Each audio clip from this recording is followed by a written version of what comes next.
ভাবনাকে যুক্ত করতে পারি। এবং আমরা যদি ভগবানের ভক্ত হতে পারি, ভক্ত হওয়া মানে কি, ভগবানের সেবায় যুক্ত হতে পারি।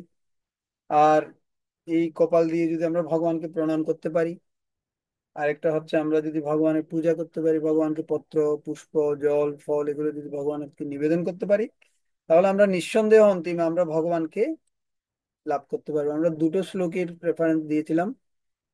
একটা হচ্ছে অন্তকালে চ মামেব শরণমুক্তা কলেবরম য প্রয়াতি সমদ্ভাবম জাতি নাস্তি অত্র সংশয়। মানে অন্তিম সময়ে যিনি আমাকে যে ধরনের ভাব নিয়ে দেহত্যাগ করেন, তিনি সেই ধরনের ভাব প্রাপ্ত হন। আরেকটা ভাগবতম থেকে শ্লোকের রেফারেন্স দিয়েছিলাম আমরা, এতবান সাংখ্য যোগব্যম সধর্ম পরিনিষ্ঠয়া জন্ম লাভ পরপুংসাম অন্তি নারায়ণ। দুটো শ্লোকের সেম মর্মার্থ, যে অন্তিম সময়ে কৃষ্ণকে স্মরণ করা। আপনি এখন কি করছেন, অনেক কিছু করছি আমরা, কিন্তু মূল বিষয়টি হচ্ছে কৃষ্ণকে আমরা স্মরণ করতে পারছি কিনা। তো এই জন্য কৃষ্ণকে কিভাবে স্মরণ করা যাবে, এই জন্য এই চারটি জিনিস নবম অধ্যায়ে দিয়েছেন। এবং নবম অধ্যায়েও ভগবান অনেকগুলো বিভূতির কথা বলেছেন, অনেকগুলো বিভূতি আমরা জেনেছি। আর দশম অধ্যায়ে আরো ডিটেলস কিছু বিভূতি ভগবান বর্ণনা করবেন। এবং সরাসরি একাদশ অধ্যায়ে গিয়ে ভগবান তার বিশ্বরূপ অর্জুনকে দর্শন করাবেন। কারণ অর্জুন চাইছেন যে আমি একটু দর্শন করি। আর অর্জুন চাইছেন কেন, আমার এই জড় জগতে যারা ভগবানকে বিশ্বাস করতে চায় না, তাদের জন্য অর্জুন চাইছেন যে তিনি যাতে এই বিশ্বরূপটি দর্শনের মাধ্যমে তাদেরকে কি করতে পারেন, ভগবানের স্বরূপ উপলব্ধি করাতে পারেন। কারণ অনেকে ভগবানের যে দ্বিভুজ শ্যাম সুন্দর মুরলীধর রূপ, সেটার প্রতি অনেকে আকৃষ্ট নয়। অনেকে চাই যে একটু অপুলেন্স চাই, অনেকে চাই একটু ঐশ্বর্য চাই, অনেকে চাই একটু মানে কি অনেক শক্তিশালী ব্যক্তি শরণাগত হতে চাই। তো ভগবান তখন এই বিশ্বরূপের মাধ্যমে দেখাচ্ছেন যে সব কিছু তার মধ্যে রয়েছে, অনন্ত কোটি ব্রহ্মাণ্ডের যা কিছু সব কিছু তার মধ্যে রয়েছেন, যেভাবে মা যশোদাকেও ভগবান দেখিয়েছেন। তো এটাই এই দশম অধ্যায়। আর এই বিভূতি দেখানোর মূল কারণ হচ্ছে যাতে আমরা কৃষ্ণের প্রতি আকৃষ্ট হতে পারি, আমরা কৃষ্ণের অনুগত থাকতে পারি। কারণ আমরা সাধারণত এই জগতে আমরা নিজেদেরকে শ্রেষ্ঠ বলে মনে করি। যখন আমাদের থেকে শ্রেষ্ঠ কোনো ব্যক্তিকে দেখি, তখন আমরা তার নিকট কি হয়, সারেন্ডার করি এবং তার শরণাগত থাকি, তার অনুগত থাকতে চাই। এভাবে ভগবান ক্রিয়া করলেন। তো অনেক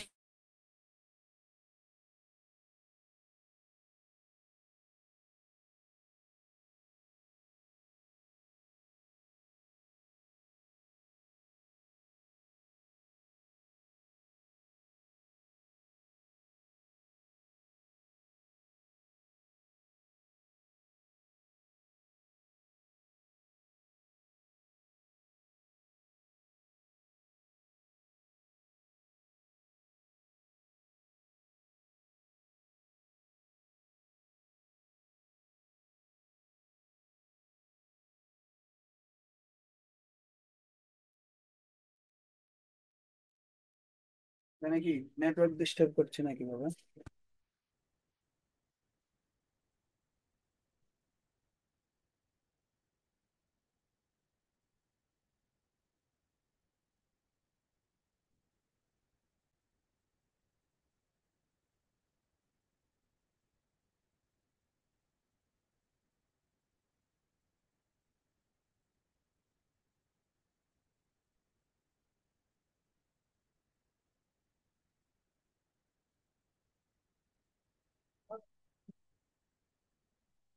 তো আজকে আমরা এই দশম স্কন্ধে প্রবেশ করছি। আমার কথা শোনা যাচ্ছে? হ্যাঁ প্রভু। হ্যাঁ, শোনা যাচ্ছে হ্যাঁ বাবু। প্রভু, ওকে, থ্যাংক শোনা ইউ। শোনা যাচ্ছে। যাচ্ছে হরি। এখানে লেসন রিভিউ দেখানো হচ্ছে। ভগবত ভক্ত ও দেব উপাসকদের তুলনা, অনন্য ভক্তি কিভাবে করা যায়, ভগবানের ভক্তের কখনো বিনাশ হয় না। মন্মনা ভব মদ্ভক্ত মজ্জাজীবম নমস্কুরু।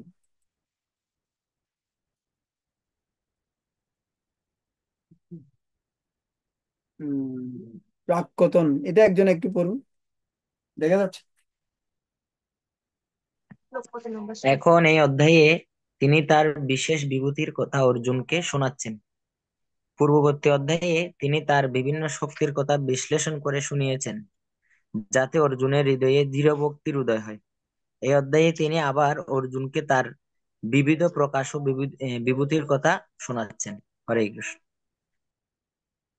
তো এখানে আমাদের মনে অনেক সময় অনেক শ্রবণের ক্ষেত্রে অনেক সময় শ্রবণ করার পরও হৃদয়ে কিছু কনফিউশন থেকে যায়, অনেকগুলো অধ্যায় ভগবান বলছেন, তারপরেও অর্জুনের একটু কি ধীরতাটা কম আসছে। এই জন্য এখানে অর্জুনের যে ধীরতা, অর্জুনের যে ধীর ভক্তির উদয় করানোর জন্য ভগবান এই কথাগুলো বলছেন এই দশম অধ্যায়ে। এখানে দশের একে এটা পাবেন আপনারা। আজকে আমরা স্লাইডের মাধ্যমে দেখি, ক্লাসটা করবো, আর 19 শ্লোক থেকে আমি ভগবত গীতা থেকে আপনাদেরকে পড়াবো। এরপর আর স্লাইডে ওগুলো ব্যাখ্যা করা হয়নি, 19 পর্যন্ত আমরা পড়াবো। 1 থেকে 7 নম্বর শ্লোকে আপনারা জানতে পারবেন কৃষ্ণ হলেন সবকিছুর উৎস, সমস্ত কিছুর মূল তিনি। এবং 8 থেকে 11 নম্বর শ্লোকে চতুশ্লোকী গীতা, অনেক সুন্দর চতুশ্লোকী গীতা। আর এগুলো অনেক প্রসিদ্ধ শ্লোক, 4টা শ্লোক রয়েছে। 8 থেকে 11 নম্বর শ্লোকে আপনারা এই চতুশ্লোকী গীতা সম্বন্ধে জানতে পারবেন। যেমন এই চতুশ্লোকী গীতাগুলি কি কি: অহং সর্বস্ব প্রভব মুক্ত সর্বং প্রবর্ততি ইতিমর্থ ভজন্তে মাম ভূদা ভাব সমন্বিতা। আরো আছে মচ্চিত্ত মদ্গত প্রাণা ভূদয়ন্ত পরস্পরম কতয়ন্তশ্চ মাম নিত্যম তুষ্যন্তি চ রমন্তি চ। এগুলো অনেক প্রসিদ্ধ শ্লোক ভগবদ গীতার। তেষাম সতত যুক্তানাম ভজতাম প্রীতিপূর্বকম দদামি বুদ্ধি যোগন্তম জ্ঞানম উপজন্তি। ভগবান সবাইকে বুদ্ধি দান করে না, কাকে বুদ্ধি দান করেন? যারা সতত কৃষ্ণের সেবায় যুক্ত। এই 4টা প্রসিদ্ধ শ্লোক, বিশেষ করে তেষাম এব অনুকম্পার্তাম অহম অজ্ঞান অজম তম নাশয়ামি আত্মভাবস্থ জ্ঞান দীপেন অবশ্যত। অর্থাৎ তাদের প্রতি অনুগ্রহ করার জন্য আমি তাদের হৃদয়ে অবস্থিত হয়ে উজ্জ্বল জ্ঞান প্রদীপের দ্বারা অজ্ঞানজনিত অন্ধকার বিদূরিত করি। মূলত অজ্ঞানকে কাটার মূল মাধ্যম হচ্ছে নলেজ, স্পিরিচুয়াল নলেজ। আধ্যাত্মিক জ্ঞানের মাধ্যমে আমরা অজ্ঞানতাকে কাটতে পারি। যেমন অর্জুন যখন দারুণ ভাবে মোহিত হয়ে গেছে, অর্জুন অনেক ভয়ঙ্কর ভাবে মোহিত হয়ে গেছে, কিন্তু এই ভগবত গীতা আমরা দেখতে পাই প্রথম দিকে তার হাত থেকে গান্ডীব পড়ে যাচ্ছে, যুদ্ধ করতে গিয়ে যুদ্ধ করতে চাচ্ছে না, কি করবে? তখন ভগবান তাকে জ্ঞান, নলেজ প্রদান করেন, দেহ এবং আত্মতত্ত্বীয় জ্ঞান। এই ভগবত গীতার নলেজ পেয়ে অর্জুন মনে করে, না, আমার মোহ দূর হয়ে গেছে, হে ভগবান, নষ্ট মোহ স্মৃতিলব্ধ তৎপ্রসাদাত্ময় অচ্যুত। হে অচ্যুত, আপনার প্রসাদে আমার মোহ দূরীভূত হয়ে গেছে। তখন তিনি আবার গান্ডীব তুলে ধরলেন, আবার যুদ্ধ করলেন। তো অর্জুনকে ভগবান ক্রেডিট দিয়েছেন। তো 12 থেকে 18 নম্বর শ্লোকে হচ্ছে অর্জুনের প্রার্থনা। অনেকগুলো প্রার্থনা রয়েছে বিভিন্ন অধ্যায়ে। 19 থেকে 42 নম্বর শ্লোকে আপনারা পাবেন, এই 42 খানা শ্লোক পুরো দশম অধ্যায় জুড়ে রয়েছে। তো ভগবান শ্রীকৃষ্ণের বিভূতি জানতে পারবেন। এর পরবর্তী অধ্যায়ে বিশ্বরূপ দর্শন করা হবে ভগবান। তো এখানে প্রথম শ্লোকের, সরি, আপনারা দেখুন, এখানে প্রথম শ্লোকেই রয়েছে মনে হয় এটা। হ্যাঁ, প্রথম শ্লোকে ভূয় এব শব্দটি এখানে করেছে, প্রথম শ্লোকের একদম প্রথম দুটো ওয়ার্ড। পূর্বে 3টি অধ্যায়ে ভক্তি লাভের জন্য স্বীয় ঐশ্বর্য এবং শক্তির বর্ণনা করেছেন। পূর্বে 3টি অধ্যায়ে ভক্তি লাভের জন্য স্বীয় ঐশ্বর্য ও শক্তির বর্ণনা করেছেন, বিভিন্ন শক্তি। ভগবান কৃষ্ণ বলছেন যে ভূমির আপন অলবায়ু খং মন বুদ্ধির এবচ। ভূমি, জল, বায়ু, অগ্নি, আকাশ, মন, বুদ্ধি, অহংকার, এই এই 8 প্রকার আমার ভিন্ন জোড়া প্রকৃতি রয়েছে। তখন আমরা ওখানে ব্যাখ্যা করেছিলাম ভাগবতের 24টি উপাদানের কথা বর্ণনা করা হয়েছে, পঞ্চমহাভূত, তারপরে যা যার আমি বর্ণনা করেছিলাম ওই সময়, এগুলো আবার এই 8টি উপাদানের মধ্যে রয়েছে। তো এখানেও বলছে যে ঐশ্বর্য শক্তির বর্ণনা করা হয়েছে। পূর্ববর্তী 3টি অধ্যায়ে ঐশ্বর্যেরও কিছু বর্ণনা করা হয়েছে, এই অধ্যায়ে আরো কিছু ঐশ্বর্যের ভগবানের বর্ণনা করা হবে, বিভূতি।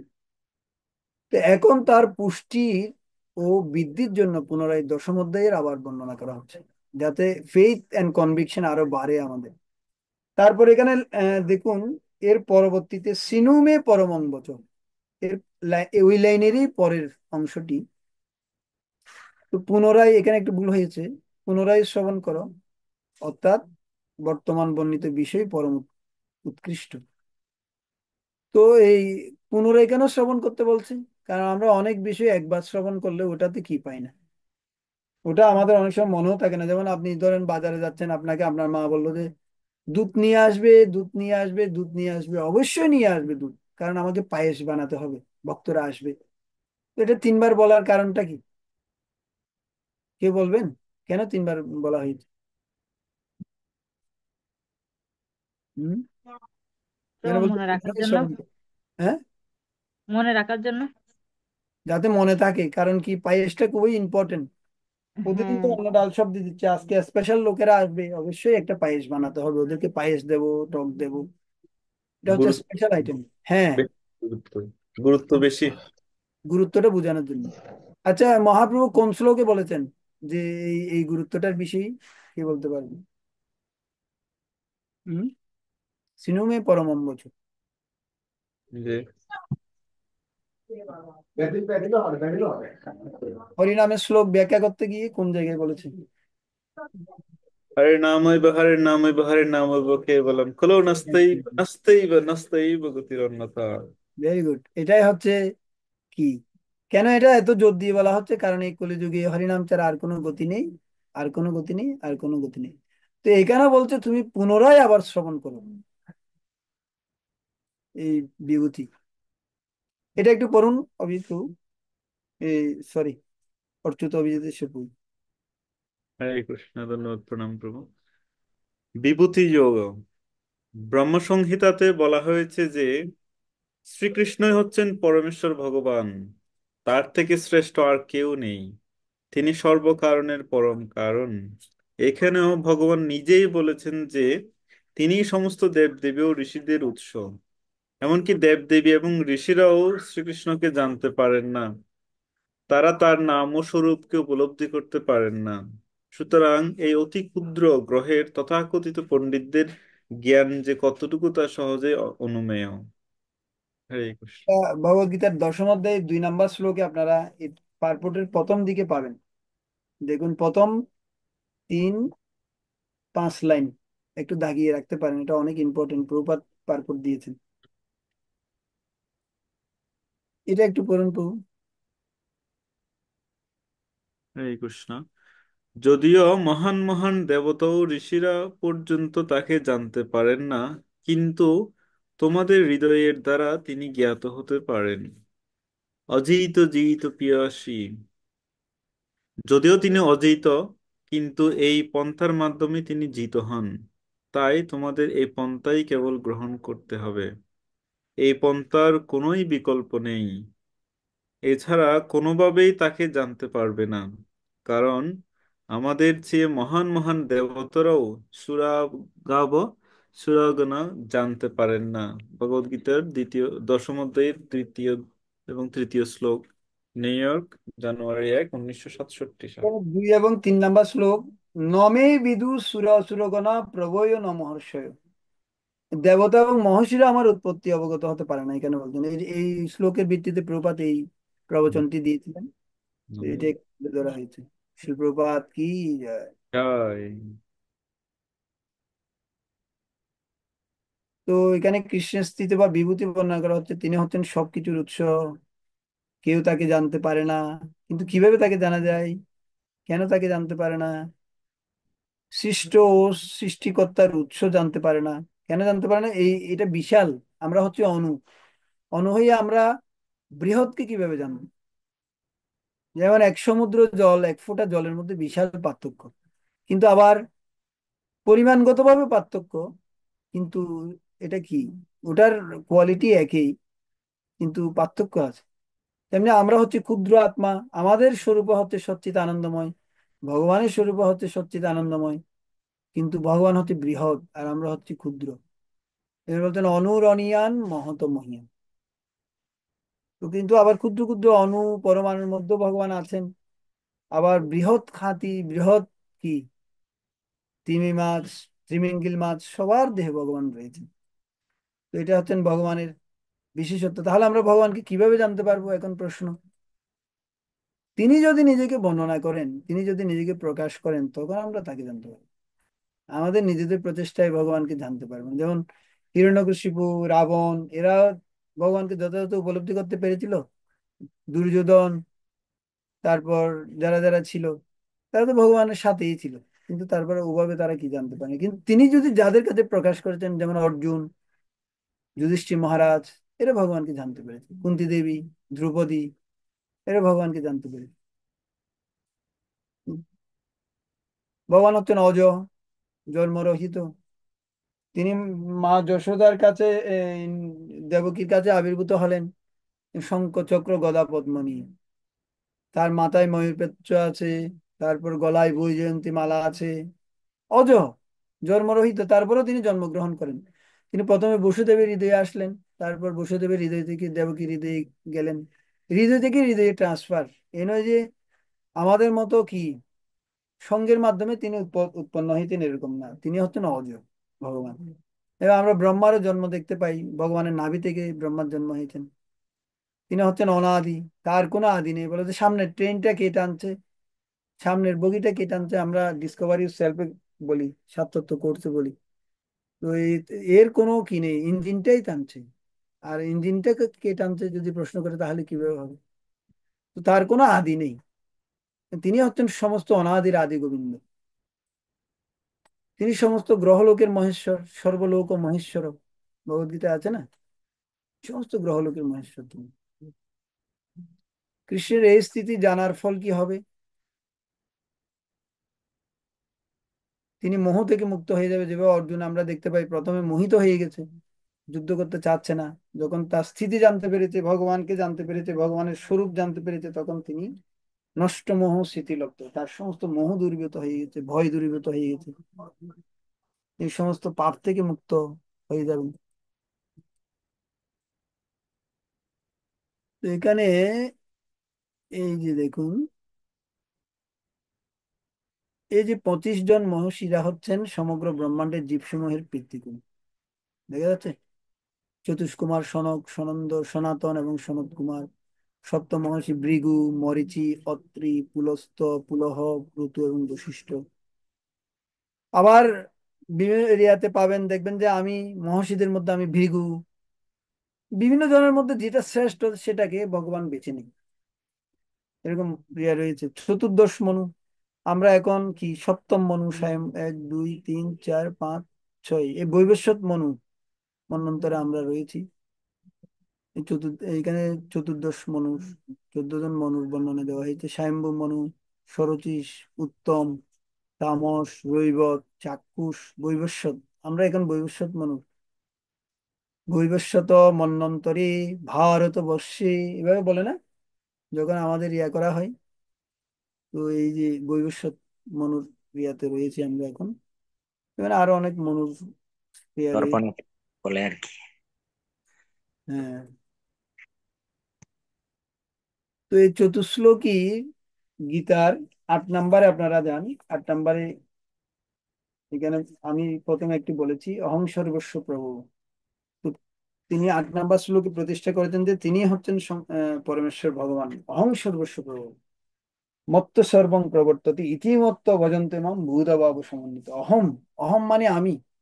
এই ধরনের অনেক সময় আমরা যদি বলি, আমাদের অহংকার চলে আসতে পারে, কিন্তু যে ভগবান বলছেন, ভগবানের কোনো মিথ্যা অহংকার নেই, তার অহংকার হচ্ছে শুদ্ধ। তিনি বলতেন পূর্ণ শুদ্ধ নিত্য মুক্ত, অভিন্ন তৎ নাম নামে। নাম এবং নামের মধ্যে কোনো পার্থক্য নেই। ভগবানের নাম শুদ্ধ, ভগবানের কথা শুদ্ধ, ভগবানের শ্রী বিগ্রহ শুদ্ধ। এবং যারা ভগবানের এই যে শুদ্ধ সঙ্গ করে, তারা ওই শুদ্ধ ভক্ত পরিণত হতে পারে। এটা হচ্ছে, তিনি বলছেন অহং সর্বস্ব প্রভু, আমি জড় ও চেতন জগতের সবকিছুর উৎস। এই ধরনের কথা কেউ বলতে পারবে না। কেউ হয়তো ছোটখাটো কিছু তৈরি করতে পারে এই জগতে, কিন্তু তিনি এই জড় এবং চেতন জগতের সবকিছু উৎস হতে পারে না। এটা একজন একটু পড়ুন। হরে কৃষ্ণ। চতুশ্লোকী, যে সমস্ত পণ্ডিত শ্রী চৈতন্য মহাপ্রভুর মতো নির্ভরযোগ্য সূত্র থেকে যথার্থ বৈদিক জ্ঞান লাভ করেছেন এবং সেই শিক্ষা কিভাবে কাজে লাগাতে হয় তা বুঝেছেন, তারা জানেন যে প্রাকৃত ও অপ্রাকৃত উভয় জগতের সবকিছু শ্রীকৃষ্ণ থেকে উদ্ভূত, এবং সেই তত্ত্ব লাভ করার ফলে তারা অনন্য ভক্তি সহকারে ভগবানের সেবায় নিযুক্ত হন। ভগবদ্গীতার 10 অধ্যায় 8 নম্বর শ্লোক। অনন্য ভক্তি সহকারে ভগবানের সেবায় নিযুক্তগণ, এটা দশম অধ্যায়ের প্রথম 5 লাইন পাবেন, 4 লাইন, 8 নাম্বার শ্লোকের প্রথম 4 লাইনে পাবেন। এটা একটু পড়ুন প্রভু। চতুশ্লোকে এটি ভগবদ্গীতার প্রকৃত সার কথা। অহং সর্বস্ব প্রভো মধ্য সর্বম প্রবর্ততে। আমি সবকিছুর উৎস। সর্বম মানে ব্রহ্মা, বিষ্ণু, মহেশ্বর সহ। মত্ত সর্বম প্রবর্ততে ইতিমত্ত্বা।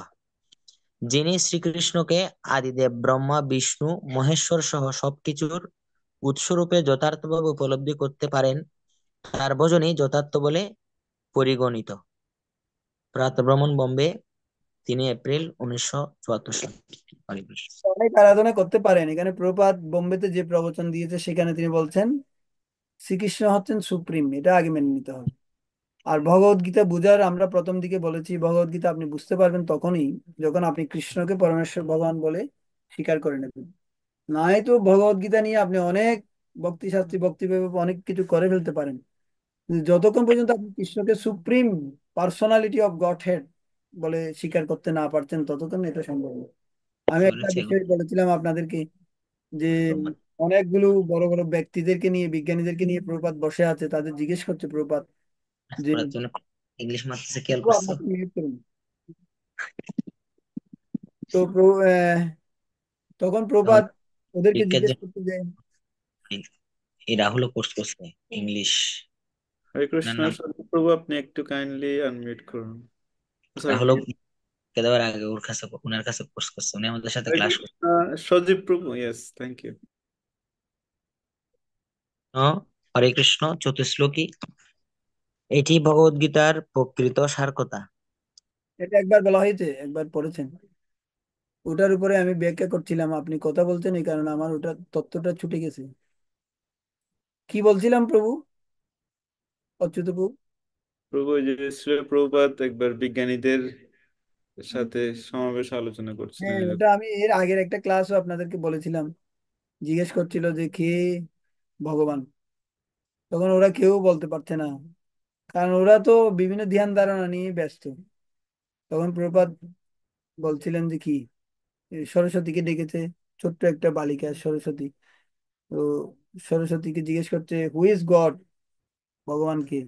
তখন সরস্বতী বলছে যে Krishna the supreme personality of God, Krishna হচ্ছেন পূর্ণ পুরুষোত্তম ভগবান। এটা আমার মনে পড়ে গেল, এটা এটা আপনাদেরকে বললাম। এই যেখানে বলছেন যদি আমরা কৃষ্ণকে মানে কি সমস্ত কিছু মূল হিসেবে যদি আমরা যতক্ষণ জানতে পারছি না ততক্ষণ আমাদের সমস্ত প্রচেষ্টা ব্যর্থ হবে।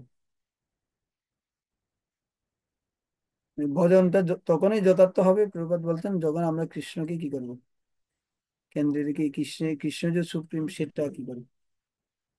কৃষ্ণ প্রতিষ্ঠা করেছেন যে ভক্ত কিভাবে তার সঙ্গে যুক্ত। নবম নবম শ্লোকে তাদের মন সর্বদা আমার চিন্তায় মগ্ন, মচ্চিত্ত মদ্গত প্রাণা। যেমন আমরা কি আলোচনা করছি এখন পরস্পরের মধ্যে, হ্যাঁ, বোধয়ন্ত পরস্পরম, পরস্পর ভগবানের কথা আলোচনা করছি নাকি জড়জাগতিক বিষয়গুলো আলোচনা করছি? হ্যাঁ, আমরা কৃষ্ণের কথা, কৃষ্ণের শক্তিশালী কথা, কৃষ্ণ কি বলেছে সেগুলো আমরা বলছি, কৃষ্ণের গীত আমরা আলোচনা করছি, ভগবত গীতা। তো কৃষ্ণ বলছেন এখানে মচ্চিত্ত মদ্গত প্রাণ। এই ভক্তরা কি, এ সবসময় মদগত প্রাণ, আমাকে নিয়ে ওরা সবসময় চিন্তা করে, আমার কথা সবসময় চিন্তা করে, তাদের প্রাণ সম্পূর্ণরূপে আমাদের সমর্পিত। তারা অন্যান্য ভক্তের সঙ্গে আমার কথা আলোচনা করে গভীর আনন্দ লাভ করেন। আনন্দ পাচ্ছেন তো আপনারা নাকি শুধুমাত্র কি সার্টিফিকেটের জন্য বসে আছি? এখন দেখতে হবে আমি এই কৃষ্ণ কথা আলোচনায় আনন্দ পাচ্ছি কিনা, না হলে তো টাইমটা ওয়েস্ট হয়ে যাবে। আনন্দটা আমরা তখনই পাবো যখন আমরা দৃঢ় মনোযোগের সহিত শুনবো আর পরিশ্রম পূর্বক শুনবো। কারণ আমরা যখন কৃষ্ণ কথা শুনি তখন একটু শ্রম প্রয়োগ করতে হয়। শ্রীমদ্ ভাগবতম বলছে যে যে ভক্তরা পরিশ্রম পূর্বক কৃষ্ণের কথা শুনবে, পরিশ্রম মানে কি, শুনবে, নোট ডাউন করবে, তারপর মনোযোগের সহিত শুনবে, কোন পয়েন্টে কি কি বলছে, কোন শ্লোকে কি কি বলছে, এটা হচ্ছে পরিশ্রম পূর্বক। আর এমনিতে শোনাও আছে, আপনি এমনি শুনছেন, সবাই দেখছেন।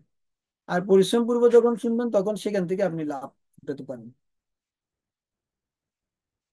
এই জন্য আনন্দ তখন আমরা পাবো যখন আমরা কৃষ্ণের কথা পরিশ্রম পূর্বক শুনবো।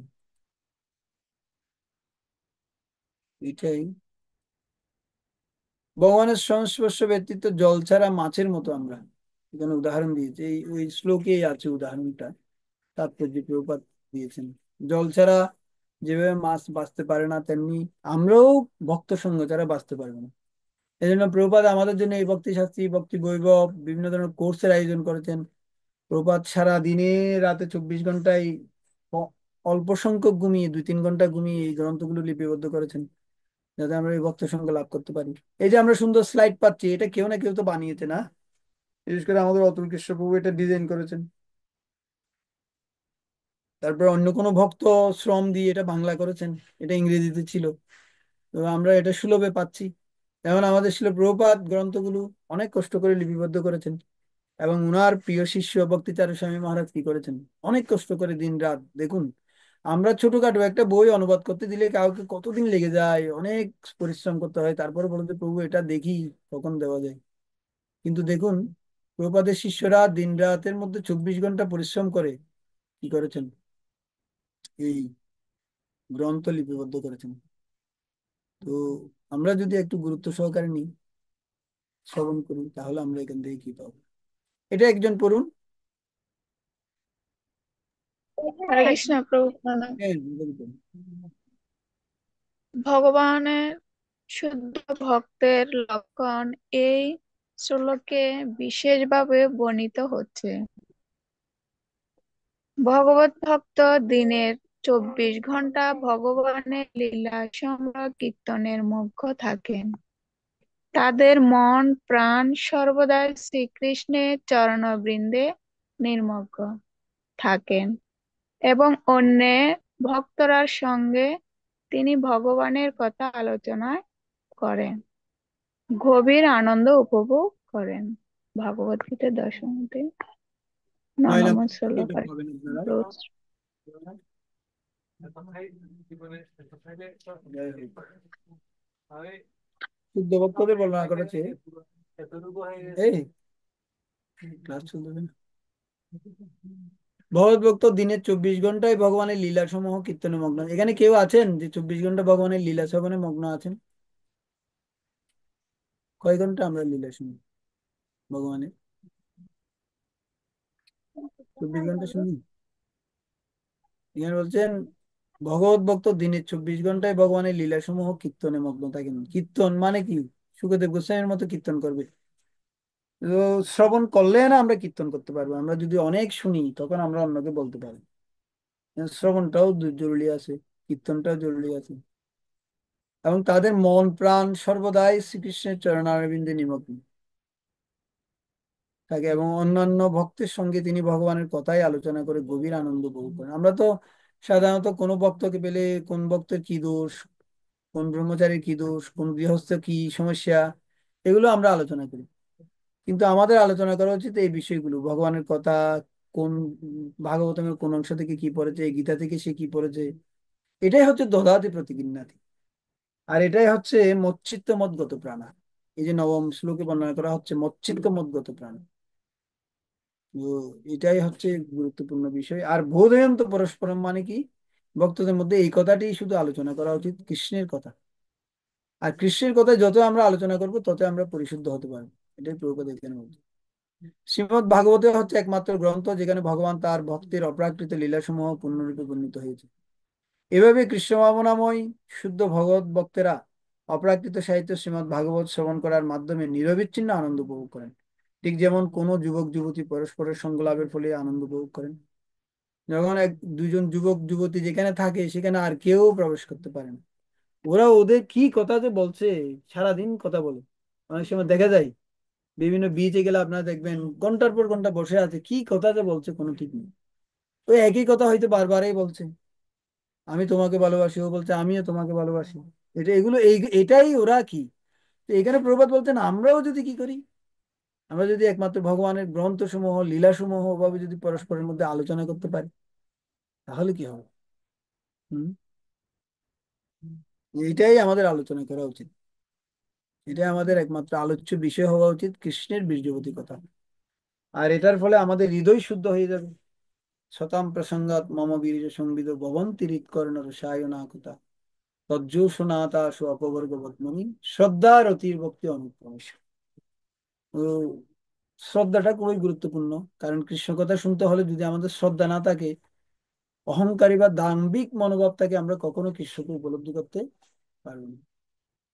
তো এই বিশেষ করে এই আমাদের যে অনেক শিক্ষার অনেক গৌরব থাকতে পারে, অনেক সৌন্দর্যের গৌরব থাকতে পারে, এগুলো যদি আমরা পরিত্যাগ করতে পারি, তাহলে কৃষ্ণ কথা শ্রবণ আমরা খুব রুচি পাবো এবং আনন্দ লাভ করতে পারবো।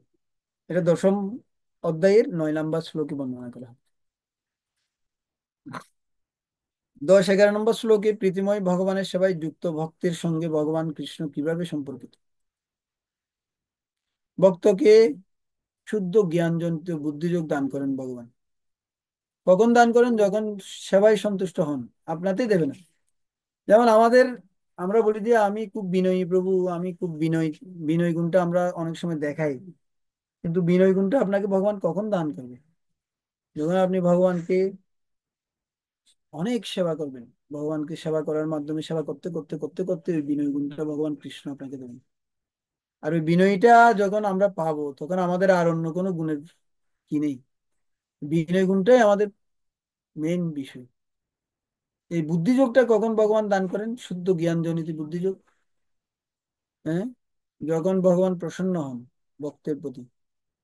উম, ভক্ত যখন ভগবানের কথাগুলো এজ ইট ইজ তার ব্যক্তিগত জীবনে প্রয়োগ করেন, ভগবদ গীতার কথা, গুরুদেবের দেওয়া বাক্য, তখন ভগবান বুদ্ধি দান করবেন, দদামি বুদ্ধি যোগ। ভক্তের প্রতি বিশেষ অনুগ্রহ প্রকাশ করেন। ভক্তির হৃদয়ে অবস্থান করে উজ্জ্বল জ্ঞান প্রদীপের দ্বারা অজ্ঞানজনিত অন্ধকার কি করে দেন? ডেস্ট্রয় করে দেন, নাশ করে দেন। আমরা বলি কৃষ্ণ সূর্য সম মায়া অন্ধকার, যাহা কৃষ্ণ তাহা নহে মায়ার অধিকার। যদি আমরা কৃষ্ণ আমাদের হৃদয়ে প্রকাশিত হই, তখন আর মায়ার আর কোনো আছে, ভয় আছে? মায়া কখন আমাদেরকে কি করে? এই নয় যে শুধুমাত্র পুরুষরা মায়ার দ্বারা আকৃষ্ট হয়, মহিলারা হয় না, এরকম না। সবাই মায়ার দ্বারা আকৃষ্ট হয়। মায়া মানে হচ্ছে যা আমাদের কৃষ্ণ থেকে দূরে সরিয়ে নেয়। আর যখন আমাদের হৃদয়ে সবসময় কৃষ্ণ থাকে, যেমন আমরা এখন কৃষ্ণের কথা আলোচনা করছি, এখন আমরা কি মায়ায় আছি না কৃষ্ণে আছি? কি বলবেন? আমরা কিসে আছি?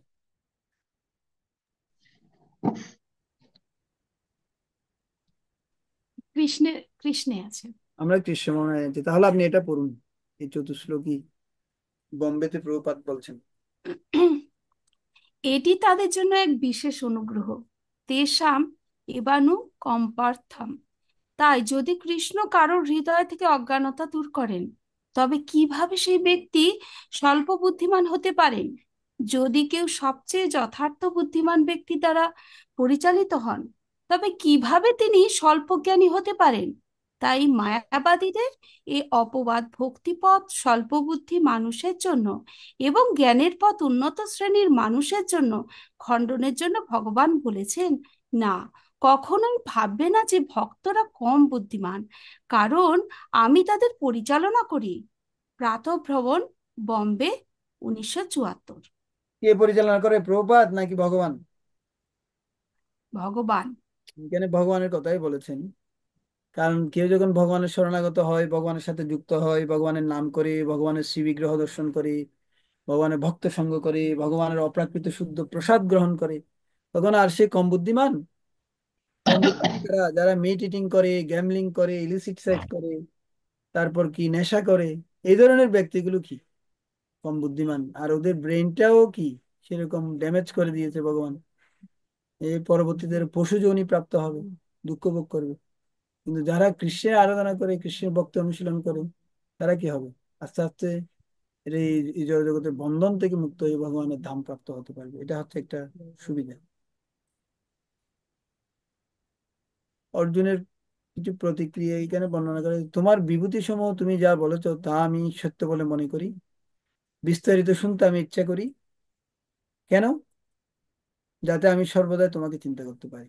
তোমার বিভূতি জানলে, তোমার শক্তি জানলে আমি তোমার প্রতি আকৃষ্ট হতে পারি। কেন আবার ওটাও বলছে যে আমি যাতে তোমার প্রতি আকৃষ্ট থাকতে পারি, আমি যাতে তোমাকে সর্বদা চিন্তা করতে পারি। কারণ তোমার বিভূতিগুলো না জানলে তো আমি তোমার প্রতি আকৃষ্ট হব না। যেমন কৃষ্ণ কেন এই জগতে আসেন, অনেকগুলো কারণ আছে। পরিত্রাণায় সাধনাং বিনাশায় তো দুষ্কৃতম, এগুলো কারণ। তার ভক্তদেরকে আনন্দ দেয়। তার মেইন কারণ হচ্ছে কি, যাতে তার ভক্তরা আনন্দ পায়। যে বৃন্দাবনে যে লীলাগুলো ভগবান করেছেন, সেই লীলাগুলো শ্রবণ করে, দর্শন করে, লীলাস্থলীগুলো যাতে ভক্তরা আনন্দ লাভ করতে পারে। এটাই হচ্ছে ভগবানের এই জগতে আসার মূল কারণ, ঠিক কিনা? তো এই ভগবান এই জগতে আসেন অসুর নিধন করার জন্য। ভগবানকে এই জগতে আসতে হয় না। হ্যাঁ, সাধুদের পরিত্রাণ করার জন্য আসতে হয় না। ভগবান তার কোনো প্রতিনিধিকে পাঠালেও রক্ষা পেতে পারে। কিন্তু মেইন আসার মূল কারণ হচ্ছে তার ভক্তকে আনন্দ দেয়। গাভী চড়াবে, তারপর গোপ বালকদেরকে নিয়ে অঘাসুরের পেটের ভিতর ঢুকে যাবে, পুতনাকে মারবে, তারপর অঘাসুরকে মারবে, বকাসুরকে মারবে, কালিয়া নাগের মাথার উপর নৃত্য করবে। এগুলো যখন ভক্তরা কি করে, তখন ওগুলো এত আনন্দ পায়। আমরা ওই দামোদর লীলাই পড়ি না, ইতি দিক সলীলাবি আনন্দ কুণ্ডি সগৌষণী মজ্জন্ত মাক্কা পায়ন্ত। মানে ভগবানের লীলায় যখন কেউ মগ্ন হয়ে যায়, তখন এত আনন্দ, এত দিব্য আনন্দ সে পায়। তখন সেটা কি, এই এই যে কেন, যাতে আমি তোমাকে সর্বদাই তোমার লীলা, তোমাকে আমি স্মরণ করতে পারি, অন্যদের মঙ্গলের জন্য। অর্জুন নিজের জন্য কিছু চান না, ভক্ত কখনো নিজের জন্য চায় না, ভক্ত চায় অন্যদের উপকার উপকার হবে। যারা কৃষ্ণকে ভুলে আছে, কৃষ্ণকে বিশ্বাস করতে চায় না, নাস্তিক জড়বাদীরা, অন্তত তারা এই রূপ দেখে হলেও ভগবানের প্রতি আকৃষ্ট হবে। তোমার তোমার উপদেশামৃত শ্রবণ করে আমি পরিতৃপ্ত হচ্ছি না, আরো কিছু আমি শুনতে চাই, অর্জুন বলছে। উত্তম শ্লোকের দ্বারা বন্দিত শ্রীকৃষ্ণের অপ্রাকৃত লীলা নিরন্তর শ্রবণ করলেও কখনো তৃপ্তি তৃপ্তি লাভ হয়। ভগবানের সঙ্গে অপ্রাকৃত সম্পর্ক যারা হরে যুক্ত কৃষ্ণ। হয়েছেন। হরে কৃষ্ণ প্রভু, এই বিষয়ে একটা কথা বলবো। যে আপনি বলছেন ভগবান যে আসেন, মানে এটাই আর কি, যে উনি তো আনন্দ দেওয়ার জন্য আসেন ভক্তকে। তো ভগবান তো সকলকেই ভালোবাসে, তা সকলেই তো আনন্দিত হয় কি ভগবানের যে আগমনে? ভগবান যে আনন্দ দিতে আসেন, তো সবাই কি সেটা মানে ভক্ত অভক্ত নির্বিশেষে সকলেই কি আনন্দ লাভ করে? সকলে আনন্দ পাবে না, যারা ভগবানের শরণাগত হবে তারাই আনন্দ পাবে। কিন্তু ভগবান তো সবাইকেই ভালোবাসে, তাহলে কেন তারা আনন্দ পাবে না? ভালোবাসি, কিন্তু ভগবান আবার বলছেন না যে যারা তার অনুগত তাদেরকে বেশি তিনি ভালোবাসেন, তাদেরকে বিশেষভাবে যত্ন তাহলে দেন। তিনি কি পক্ষপাতিত্ব করেন? ভগবান পক্ষপাতিত্ব করেন না। ভগবান কি করেন, যে জীব যতটুক, যে যতামাং প্রবর্তান্তে, যতটুক যে ভগবানের শরণাগত হয় তাকে ততটুক কৃপা করেন। এখন আপনি সার্ভিস দিয়েছেন অল্প একটু, এখানে আপনি বিশেষ কিছু কিভাবে আশা করতে পারেন? যেমন প্রভুপাদের মিশনে অনেকেই অনেকভাবে সেবা করেছেন না, তো কেউ বিশাল অনেক কার্য করেছেন, তার তার নামটাও বিশাল ভাবে প্রচারিত হয়েছে। যেমন জয়পতাকা মহারাজকে প্রভুপাদ কি বলেছেন, যে তুমি ভগবানের ধাম গঠন করো। আজকে জয়পতাকা স্বামী মহারাজ কি কি সবার নিকট প্রসিদ্ধ হয়েছে কি? তো কেন? কারণ উনি ওভাবে শ্রম দিয়েছেন। এখন আপনি করবেন অল্প একটু, কিন্তু বিশাল কিছু চাইলে তো হবে না। এমনি হিরণ্যকশিপু যেভাবে চেয়েছে তাকে সেভাবে কৃপা করেছে, নখ দিয়ে কৃপা করেছে। আর প্রহ্লাদ মহারাজ যেভাবে চেয়েছে তাকে যখন পাহাড় থেকে ধাক্কা দিয়ে ফেলে দিচ্ছে, তখন হাতটা বসিয়ে দিচ্ছে, পদ্ম ফুলের উপর পড়েছে মনে হচ্ছে। যেভাবে যে যেভাবে চাই তাকে সেভাবে ভগবান কৃপা করেন। ওটা হচ্ছে কিন্তু আমাদের চাকরি। কিন্তু বাবা মা, আমরা যেটা বুঝি, বাবা মা সন্তানকে, সন্তান চাক বা না চাক, বাবা মা তো সমানভাবেই সব সন্তানকে আচ্ছা, আপনার টেক দুটো কেয়ার। সন্তান, একটা হচ্ছে মদ গাঁজা খায়, স্মোক করে, ড্রিঙ্ক করে, মুখ থেকে মদের গন্ধ যাচ্ছে, আপনি একজন ভক্ত, মাংসের গন্ধ যাচ্ছে আপনি। আরেকটা ছেলে খুব ভালো ভক্ত, আপনার কথা শুনে ও একদম ফ্রেশ ক্লিন, কাকে আপনি বেশি ভালোবাসবেন? দুজনকে ভালোবাসবেন নাকি ভালোবাসা তো অবশ্যই, হ্যাঁ, যে বেশি নিষ্ঠাবান, যে বেশি মানে বাবা মায়ের প্রতি শ্রদ্ধাবান তার প্রতি থাকবে, ঠিক আছে, কিন্তু তার প্রতিও কিন্তু কম থাকবে না। যে মানে বাবা মা মনে হয় যে ও বেশি। আপনাকে এসে মারে, চুলের মুঠে ধরে ইয়ে করে, তখন আপনি ওকে কি করবেন? ওকে ভালোবাসবেন? একদিন দুদিন ভালোবাসলেন, কিন্তু প্রতিদিনে ও এই অত্যাচারটা করছে, কি করবেন বলুন? প্রতিদিন আপনাকে এই ধরনের অত্যাচার করছে, খাচ্ছে দাচ্ছে, তারপর মদ খেয়ে এসে আপনাকে বকা এরিয়া করছে, কি করবেন? হুম? ভালোবাসবেন? তো এই অসুরদেরকেও ভগবান কৃপা করেন, করেন না যে তা না, কিন্তু একটু ওই যে আমি বলেছি না, কানটা একটু পেঁচিয়ে ধরায় আর সরাসরি কান ধরার মধ্যে একটা পার্থক্য আছে না, ওটা আর কি। ঠিক আছে। হরে কৃষ্ণ প্রভু। ওকে, আমরা কতটুকু পড়েছিলাম?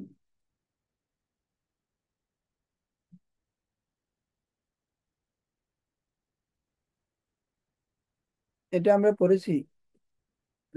আজকে আমি স্লাইডের মাধ্যমে ক্লাস দিচ্ছি, তো ভগবদ গীতা 19 থেকে ঢুকবে।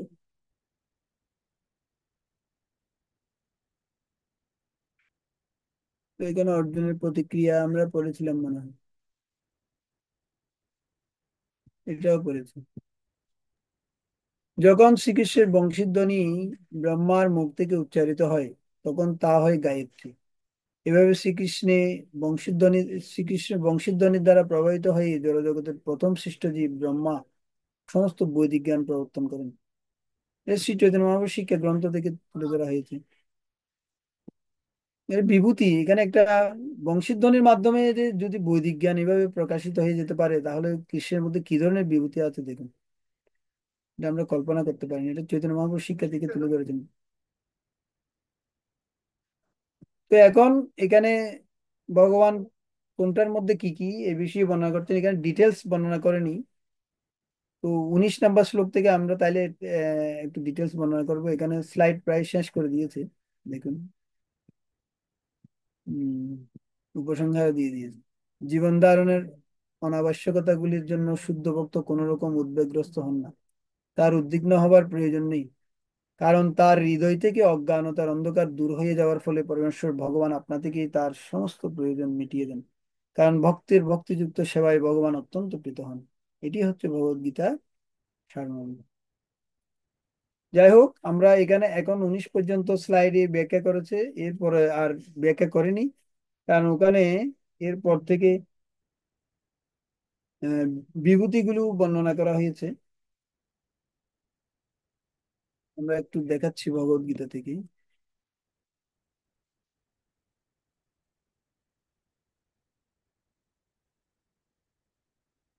এর ভিতরে কারো কোনো প্রশ্ন আছে? এতক্ষণ আমরা যা আলোচনা করলাম,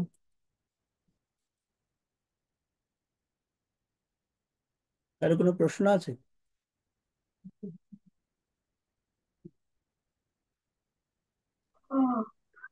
প্রভু, হরে কৃষ্ণ। প্রণাম প্রভু। হ্যাঁ প্রভু বলুন। তো একটা প্রশ্ন আছে। এটা তো মানে চারটা শ্লোক, এটা তো চতুশ্লোকী গীতা না প্রভু, এই চারটা শ্লোক? হ্যাঁ, তো এই চারটা শ্লোক কি ভগবান ব্রহ্মাকে দিয়েছিলেন নাকি ওই এখানে বিবস্বানকে যখন আমাদেরকে দিয়েছিলেন স্যার তখন? বলেছিল ব্রহ্মাকেও দিয়েছে এটা। ব্রহ্মাকে 8 থেকে 11 নম্বর শ্লোকে জ্ঞান প্রদান করেন, 4টি শ্লোকের মাধ্যমে।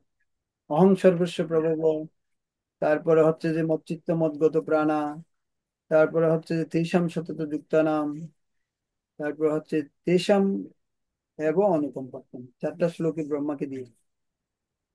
আচ্ছা, ঠিক আছে প্রভু, ধন্যবাদ। আর কোনো প্রশ্ন আছে? এই চারটি শ্লোক কি 8, 9, 10, 11 এটা কি ব্রহ্মার জন্য? ব্রহ্মার জন্য কিনা ওটা ব্রহ্মাকে জিজ্ঞেস করতে হবে। না না, এটা আপনার কি মনে হয় এটা কি ব্রহ্মার জন্য না এটা আমাদের এটা জন্য? তো অর্জুনকেই তো উত্তরগুলো দিচ্ছিলেন তো ভগবান, তো হম এটা বললেন। ভগবদ্গীতার জ্ঞান তো কোটি কোটি বছর আগে সূর্যদেব বিভূষণকে দিয়েছে। ভগবদ্গীতার জ্ঞান কারোর জন্য লিমিটেড নয়, এটা হচ্ছে আনলিমিটেড জ্ঞান। এই জন্য বলছেন অন্য কোনো শাস্ত্রে যা কিছু নেই তা ভগবদ্গীতায় আছে, আবার যা এই ভগবদ্গীতায় আছে তাও অন্য অন্য শাস্ত্র এগুলো করতে পারে। ভগবদ্গীতার জ্ঞান আমাদের এই জড় বুদ্ধি দিয়ে আমরা বুঝতে পারবো না, এটা হচ্ছে চিন্ময়ী, ট্রান্সেন্ডেন্টাল নলেজ। এই জন্য এই জ্ঞান অর্জন করতে হলে আমাদের কি হতে হবে? অর্জুনের মতো মনোভাব লাগবে। ভক্ত ছাড়া আর এই জ্ঞান কেউ বুঝতে পারবে না। এটা ব্রহ্মার জন্য লিমিটেড নয়, এটা সবার জন্য এই জ্ঞান। আর কারো কোনো প্রশ্ন আছে? আমরা তাইলে 19 নম্বর শ্লোক থেকে আলোচনা করছি। আমি এটা এখানে আজকের ক্লাস শেষ করে দিতে পারতাম, কারণ ক্লাসের এতটুকুই ছিল।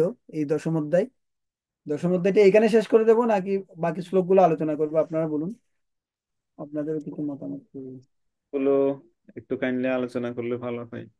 আচ্ছা, থ্যাংক ইউ। এইটুকুই থাক না নাকি? আজকে কি টাইম শেষ নাকি? 8টায় না? না না, আমরা এইটুকুর মধ্যেই বিভিন্ন রকম কিছু প্রশ্ন উত্তর বা আগে যেগুলো হয়েছে সেই প্রশ্ন উত্তর আলোচনা করতে পারি। না, প্রশ্ন তো কেউ করছে না,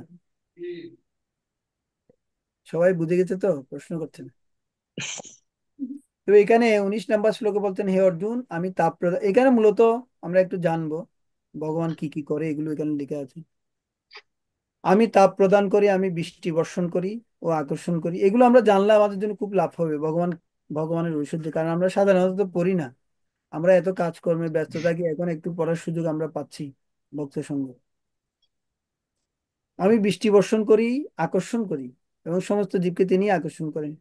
আপনি দেখবেন যে সমস্ত ভক্ত খুব ভালো সাধন ভজন করে, খুব ভালোভাবে মঙ্গলারতি জপ এগুলো করে, ও অন্যদেরকে আকর্ষণ করতে পারবে। এটা প্র্যাকটিক্যাল কিন্তু। এটা এই গুণটা কোথায় থেকে আসছে? এটা ভগবান থেকে আসছে। যে আপনি যে ভজনা করছেন, সাধনা করছেন, এটা কিভাবে বোঝা যাবে? আপনি আপনি অন্যদেরকে আকর্ষণ করতে পারবেন, এই আকর্ষণের কোয়ালিটিটা আপনার মধ্যে চলে আসবে, এবং অন্যরা আপনাকে দেখে আকৃষ্ট হবে। এটা একটা বিশেষ গুণ, এটা ভগবানের মধ্যে আছে। এটা বলতে আমি আকর্ষণ করি। আমি অমৃত। এই যে অমৃত, অমৃতের জন্য এই দেবতা অসুররা কি করলো? সমুদ্র মন্থন করলো। এই দেবতারাও ঝগড়া করছে, অসুররাও ঝগড়া করছে। পরবর্তীতে ভগবান ওই এই মোহিনী মূর্তি রূপে এই কলসটা নিয়ে গেলেন। নিয়ে গিয়ে কি করলেন? ওটা দেবতাদেরকে দিচ্ছে। ওখানে ওখানে এসে আবার রাহু কিছু খেয়ে ফেলেছে, তারপর তার গলাটা আবার ভগবান কেটে দিলেন। এখানে একটা আনমিউট মিউট করে আছে মনে হয়। না, এই যে অমৃত ভগবান, আমি মৃত্যু, মৃত্যু রূপে ভগবান সবকিছু হরণ করে নেবে, আপনার ধন, আপনার ঐশ্বর্য, সবকিছু। এই ভগবান এখানে বলছেন জড় এবং চেতন বস্তু উভয়ই আমার মধ্যে রয়েছে। জড় বস্তুও ভগবান থেকে আসছে, চেতনও ভগবান থেকে আসছে। যে শক্তি আমাদের আয়ু বর্ধিত করে, আমাদের বাঁচিয়ে রাখে, তাও কৃষ্ণের শক্তি। জীবনের অন্ত শ্রীকৃষ্ণ মৃত্যুরূপে আমাদের সামনে উপস্থিত হন। যারা এখন কৃষ্ণের আরাধনা করছে না, তাদের সামনে ভগবান মৃত্যুরূপে আসবে। আমরা বলি না, অন্যদেরকে ভয় লাগাই না? তো এটা আমাদের ব্যক্তিগত জীবনে আগে প্রয়োগ করা উচিত, যে কৃষ্ণ মৃত্যুরূপে আসবেন। মৃত্যুকে সাধারণত আমরা তখনই ভয় পাই যখন কেউ একজন মরে, তখন 2-3 দিন আমরা শোক দেখাই। হ্যাঁ, কি হবে, বুক, আমারও তো মৃত্যু হতে পারে, আমি একটু ভালোভাবে সাধন ভজন করি, সিনসিয়ারলি থাকি। যখন 2-4 দিন চলে যায়, তখন আবার শোকটাও চলে যায়। তো আর আবার মৃত্যু নিয়ে এত বেশি চিন্তা থাকে না। কিন্তু প্রতিদিন মরছে, এটা সবচেয়ে যতক্ষণ আমরা সাধু সঙ্গে থাকি ততক্ষণ আমরা মানে ভগবানের প্রতি প্রেমটা একটু মানে শীতল থাকে। হ্যাঁ, হ্যাঁ, আমরা একটু বেশি অনুগামী থাকি। এরপর যখন আমাদের সাধু সঙ্গ হয় না অনেকদিন, এরপর আমরা ছুটে যাই ভগবত ভক্তি থেকে। এটা আমাদের সবসময় হয় প্রভু। হ্যাঁ।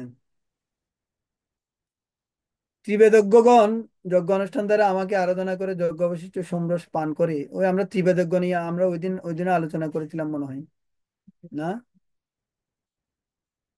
ও সরি, এটা কোন অধ্যায়ে আমরা আলোচনা করছি? সরি, আমি নবম অধ্যায় নিয়ে আলোচনা করছি, দশম অধ্যায় 19 নম্বর শ্লোক।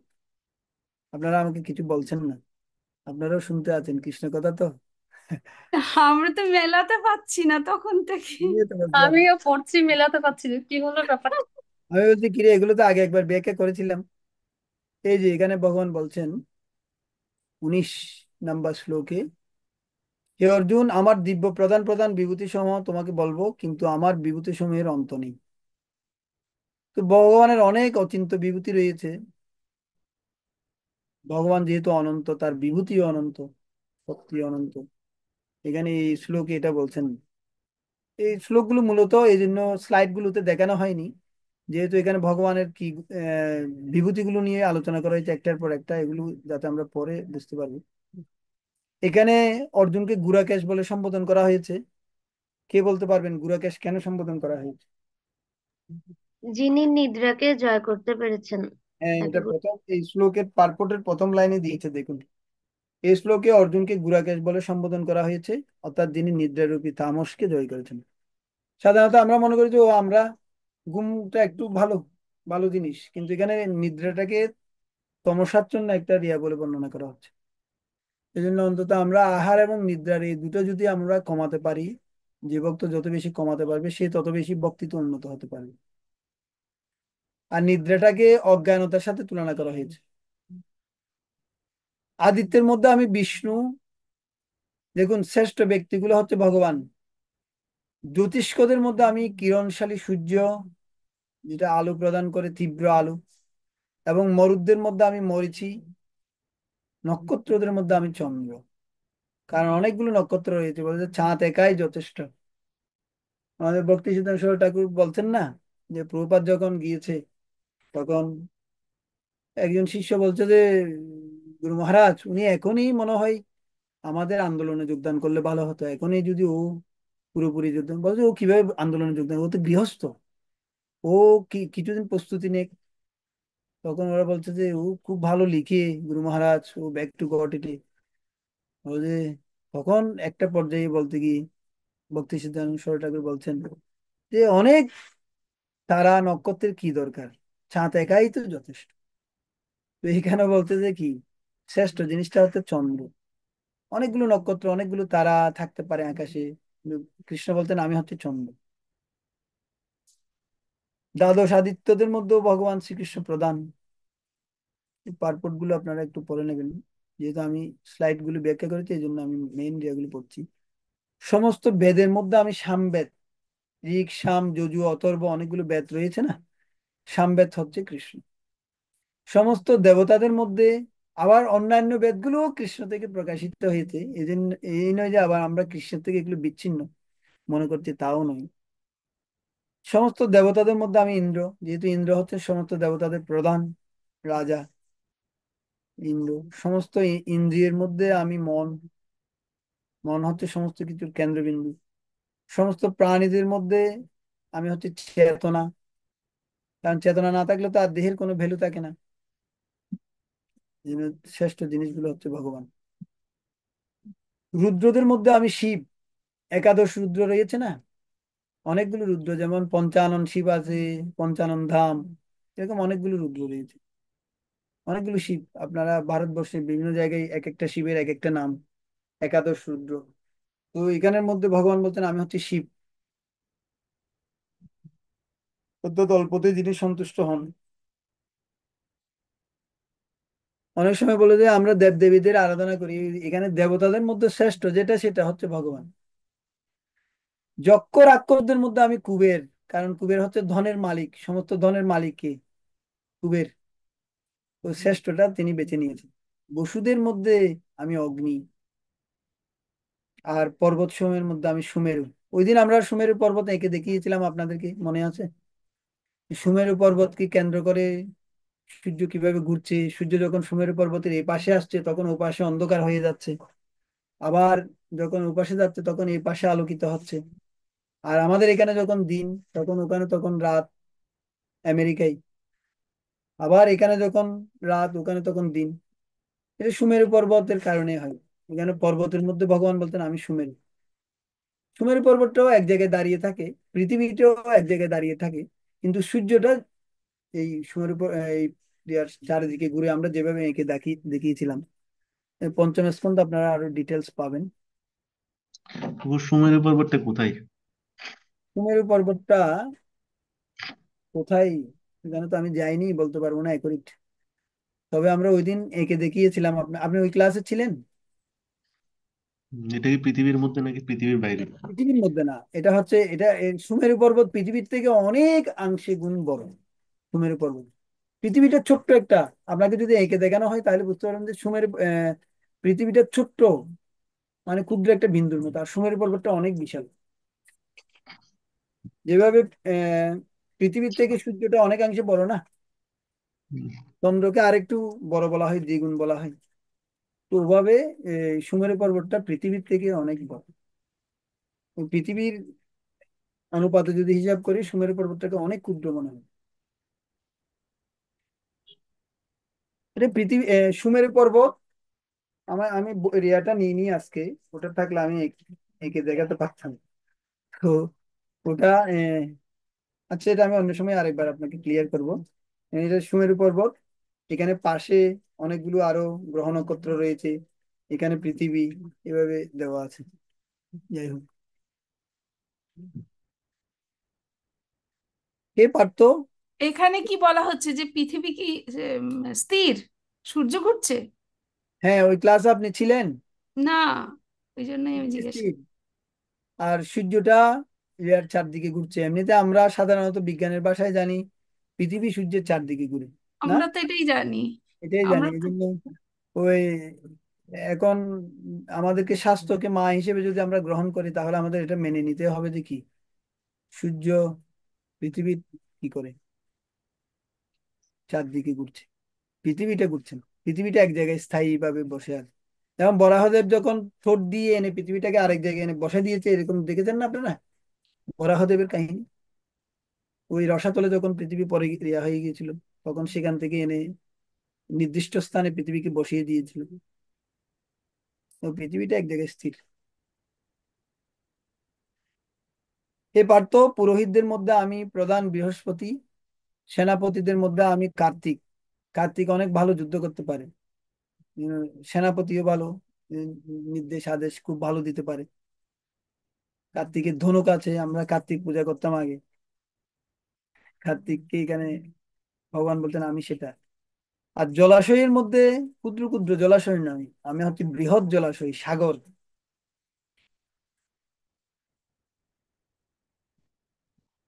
আর মহর্ষিদের মধ্যে আমি ভৃগু ঋষি।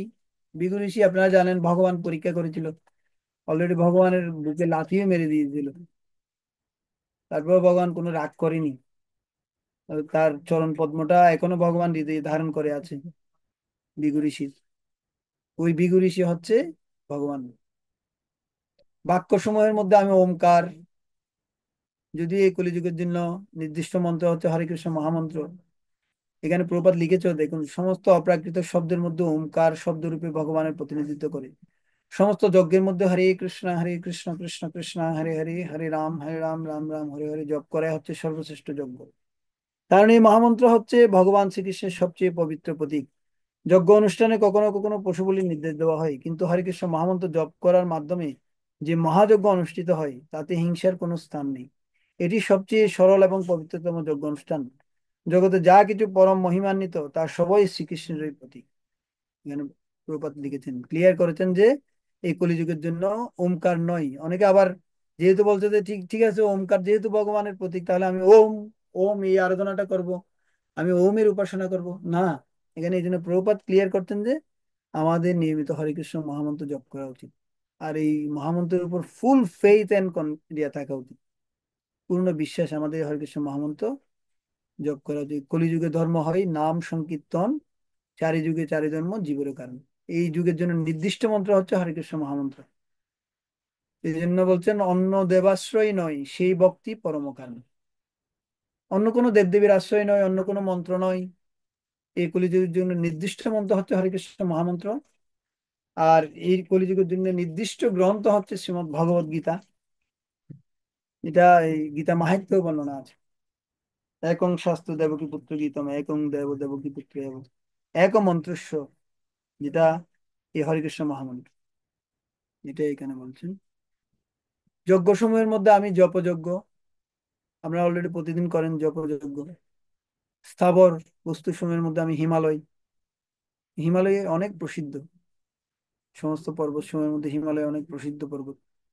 এই জন্য শ্রেষ্ঠগুলো ভগবান বেছে বেছে নিচ্ছেন। হিমালয়ে অনেক মুনি ঋষিরা যায় তপস্যা করার জন্য।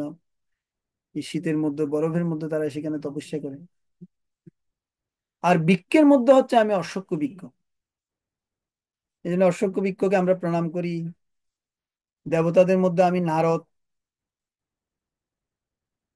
নারদ হচ্ছেন এই দেবর্ষীদের মধ্যে, সরি, যত প্রকার ঋষি রয়েছেন দেবর্ষী, তাদের মধ্যে হচ্ছে আমি নারদ, ভগবান বলছেন।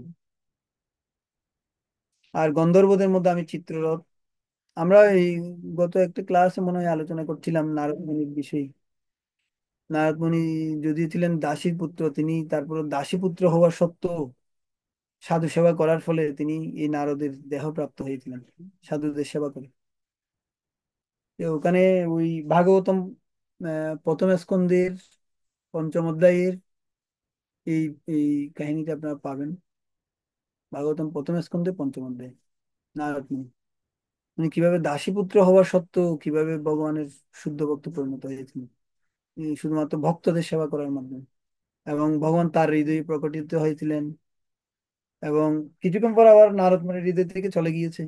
আবার কিছুক্ষণ পর দৈববাণী হয়েছে যে নারদ, তুমি এই জন্মে আর আমাকে দর্শন করতে পারবে না। তুমি এই জন্মে তপস্যা করো, এই পরজন্মে তুমি আমার শুদ্ধ ভক্ত পরিণত হও। এই যে দেবশী হয়েছে, ওই কি হওয়ার পর থেকে, ওই দাসীপুত্র হওয়ার পরে তিনি এই দেবশী নারদে পরিণত হয়েছে। আর গন্ধর্বদের মধ্যে আমি চিত্ররথ। গন্ধর্ব মানে যারা ভগবানকে গান শোনাই। সিদ্ধদের মধ্যে আমি কপিল মুনি। কপিল মুনি হচ্ছে দেবাহুতি মাতার পুত্র, যেটা আপনার ভাগবতমে বর্ণনা পাবেন। আর এখানে কপিল মুনি হচ্ছেন তিনি। কপিল মুনি ভগবানের অবতার এমনিতেই। অশ্বদের মধ্যে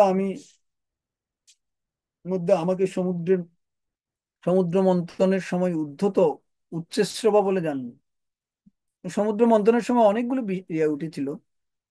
তো উম, অসুররা তো চাচ্ছে যে ওরা সবগুলো নেবে। যখন বিষ উঠছিল তখন ওরা আর ওগুলো নিতে চাচ্ছে না।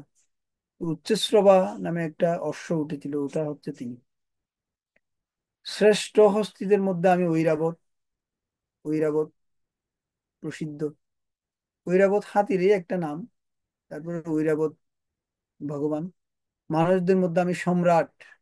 বলে না, এই এই এলাকার সম্রাট হচ্ছেন তিনি, এই রাজ্যের সম্রাট তিনি। এই সম্রাট হচ্ছেন, রাজা হচ্ছেন ভগবান। এখানে সেটা বর্ণনা করেছেন একবার ভগবত ভক্ত দেবতা ও ভগবত বিদ্বেষী অসুরদের সমুদ্র মন্থনে অংশগ্রহণ করেছিলেন। এই মন্থনের ফলে অমৃত এবং বিষ উত্থিত হয়েছিল। দেবতাদের মহাদেব সেই বিষ পান করে জগৎকে রক্ষা করেছিলেন। অমৃত থেকে অনেক জীব উৎপন্ন হয়েছিল। উচ্চশ্রবা নামক অশ্ব ও ঐরাবত নামক হস্তি এই অমৃত থেকে উদ্ভূত হয়েছিল। যেহেতু এই দুটি পশু অমৃত থেকে উদ্ভূত হয়েছিল, তাই তাদের বিশেষ তাৎপর্য হচ্ছে যে সেজন্য তাৎপর্য রয়েছে, এবং সেজন্য তারা হচ্ছেন ভগবানের প্রতিনিধি। বিশেষ তাৎপর্যটা কি সেটা এখানে প্রপাত লিখিনি। এটা আমি ভাগবতমে অনেক আগে পড়েছিলাম, আমিও ভুলে গিয়েছি, এই জন্য আপনাদেরকে বলতে পারছি না। আর এখানে বলছেন মানবদের মধ্যে রাজা হচ্ছেন শ্রীকৃষ্ণের প্রতিনিধি, এই জন্য সম্রাট বলা হয়েছে। এই রাজার কিন্তু অনেক কর্তব্য রয়েছে। যে আর রাজা যখন বেবিচারী হয়ে যায়, সে যখন দেশের আইন ভঙ্গ করে, তখন সে আর রাজা থাকতে পারে না।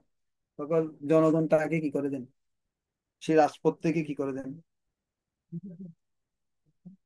আন্দোলন করে তাকে হটিয়ে দেন। অনেক সময় আমরা দেখতে পাই বিভিন্ন দেশে এটা হয়। তো এই জন্য রাজার কর্তব্য হচ্ছে সম্পদ সমানভাবে বন্টন করবে, প্রজাদের সুরক্ষিত রাখবে, এবং প্রজাদের থেকে কর সংগ্রহ করবে, ঠিক আছে। যখন আবার দরকার হবে তখন সে বৃষ্টির মতো বর্ষণ করবে, এরকম বর্ণনা আছে। সেটা রামচন্দ্রের পিতা সেটা করতো, যুধিষ্ঠির মহারাজ। রামচন্দ্রের পিতা দশরথ সেই ধরনের করতো। যখন কর সংগ্রহ করতো, আর যখন প্রজাদের প্রয়োজন হতো তখন তিনি বৃষ্টির মতো দান করতেন। এভাবে বর্ণনা আছে। রামচন্দ্র মহারাজ, যুধিষ্ঠির মহারাজ, পরীক্ষিতের মতো নরনিপতিরা ছিলেন অত্যন্ত ধর্মপরায়ণ। তারা সর্বক্ষণ তাদের প্রজাদের মঙ্গলের কথা চিন্তা করতেন। বৈদিক শাস্ত্রে রাজাকে ভগবানের প্রতিনিধি রূপে বর্ণনা করা হয়েছে। আধুনিক যুগে ধর্মনীতি কলুষিত হয়ে যাওয়ার ফলে রাজতন্ত্র ধীরে ধীরে ক্ষয়প্রাপ্ত হয়ে অবশেষে সম্পূর্ণরূপে লুপ্ত হয়ে গেছে।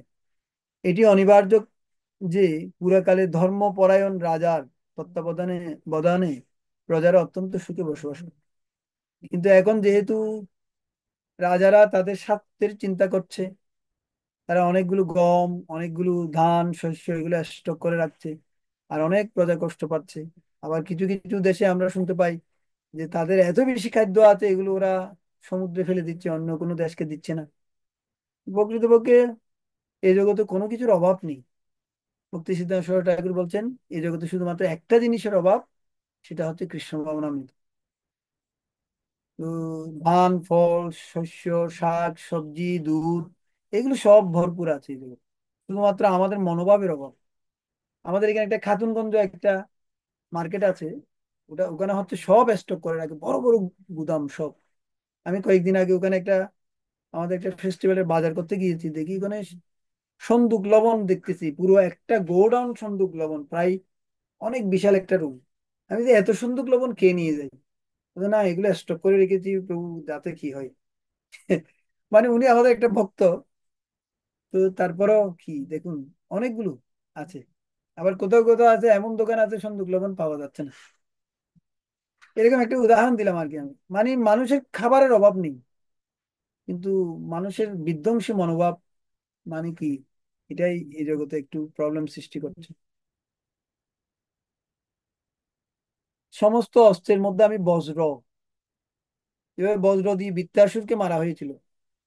ইন্দ্র যখন বৃত্তাসুরকে মারতে পারছে না, তখন দধিচি মুনির কাছে গিয়েছে। দধিচি মুনিকে বলছে যে যে আমাকে আপনার হাড়টা দান করুন, আমরা তো কোনোভাবে বৃত্তাসুরকে মারতে পারছি না। তো আমরা অনেক রিসার্চ করে দেখলাম, মুনি ঋষিরা বলতে যে আপনার হাড় দিয়ে নাকি একমাত্র বজ্র বানিয়ে যদি কি করা যায়, তাহলে এই বৃত্তাসুরকে মারা যাবে। তো বৃত্তাসুরের কাহিনী আপনারা পাবেন পঞ্চম স্কন্ধ না সপ্তম পঞ্চম স্কন্ধ সম্ভবত, নাকি ষষ্ঠ স্কন্ধে পাবেন ভাগবতমে বৃত্তাসুরের কাহিনী। ওখানে বৃত্তাসুর অনেক দিন, প্রায় কত, 1 বছরের মতো যুদ্ধ হয়েছে ইন্দ্রের সাথে। না, 1 বছর লেগেছে শুধু তার গলাটা কাটতে। বৃত্তাসুর বিশাল অসুর। আর বৃত্তাসুরের কাছে এই ইন্দ্র, চন্দ্র, বরুণ আদি দেবতাদের মনে হচ্ছে যে কি ছোট ছোট পিঁপড়ার মতো, এত বড় অসুর ছিল। আর পায়ের তলায় পিষ্ট করে অনেক অসুরকে মেরে ফেলছিল। শুধুমাত্র এই দধিচি মুনির হাড় দিয়ে যখন বজ্র তৈরি করা হয়েছে, সেই বজ্র দিয়ে এই বৃত্তাসুরকে মারা হয়েছিল। তো এই সমস্ত অস্ত্রের মধ্যে আমি হচ্ছে বজ্র। গাভীদের মধ্যে আমি হচ্ছে কামধেনু। কামধেনু আপনারা অনেকে দেখেছেন, মানে কোনো গায়ে বাছুর নেই কিন্তু দুধ দান করে।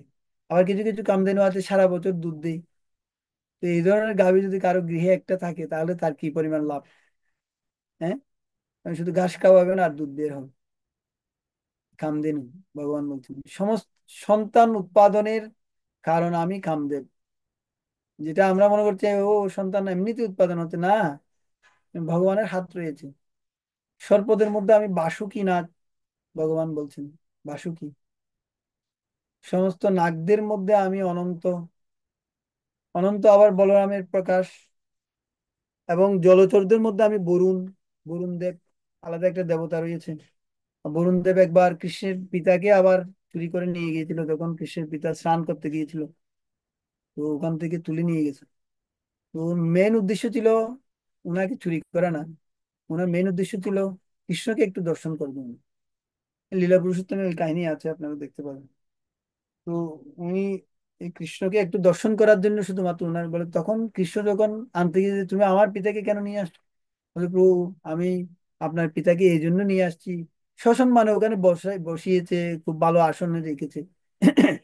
কিন্তু যখন কৃষ্ণ গিয়ে বলছে, তখন কৃষ্ণকে বলছে যে হে ভগবান, আমি আপনাকে কত কাল ধরে দর্শন করিনি, আপনি আমার আলোয় এসেছে, আমার আলোয় ধন্য হয়ে গেছে। এই বরুণ দেব বলছে, তাহলে আমি আপনাকে দর্শন করার জন্য আপনার পিতাকে নিয়ে এসেছি। তখন ভগবান প্রসন্ন হয়েছিল, ওনার বাবাকে নিয়ে আবার চলে এসেছিল। এই বরুণ দেব হচ্ছেন কৃষ্ণ। পিতৃদের মধ্যে আমি অজন্মা। এবং এটা পিতৃদের একজন ইয়া। এবং দণ্ডদাতাদের মধ্যে আমি যম। যত দণ্ডদাতা আছে তার মধ্যে ভগবান হচ্ছেন যম। এখানে ডিটেলস তাৎপর্য আরো লিখেছে, আপনারা পড়ে নেবেন। দৈত্যদের মধ্যে আমি প্রহ্লাদ। হুম। কারণ কি, প্রহ্লাদ হচ্ছে ভগবানের ভক্ত। কারণ দৈত্য বালক অনেক ছিল, এবং হিরণ্যকশিপুও দৈত্য ছিল, কিন্তু এখানে বলছে আমি হচ্ছে প্রহ্লাদ, যেটা ভালো সেটা ভগবান বেছে নিয়েছে। বশীকারীদের মধ্যে আমি কাল। কাল আমাদেরকে আষ্টি পৃষ্টি এই জগতে বন্ধন করে রাখছি। কালের দ্বারা আমরা এই জগতে কি সকলেই। পশুদের মধ্যে আমি সিংহ। হম। পক্ষীদের মধ্যে আমি গরুর, গরুদেব। অনেক প্রসিদ্ধ পক্ষী এবং ভগবানের বাহন আমরা জানি। দিতি এবং অদিতি দুই ভগ্নী। অদিতির পুত্রদের বলা হয় আদিত্য এবং দিতির পুত্রদের বলা হয় দৈত্য। এটা ভাগবতম, আহ ভাগবতমে এই বর্ণনা আছে, তৃতীয় স্কন্ধে মনে হয়। তো এই অদিতির পুত্রদের বলা হয় আদিত্য এবং দিতিদের পুত্রদের বলা হয় দৈত্য। ওরা হচ্ছে দেবতা আর এরা হচ্ছে দৈত্য। সমস্ত আদিত্যদের মধ্যে ভগবান হচ্ছেন ভক্ত, আর দৈত্যরা হচ্ছে নাস্তিক।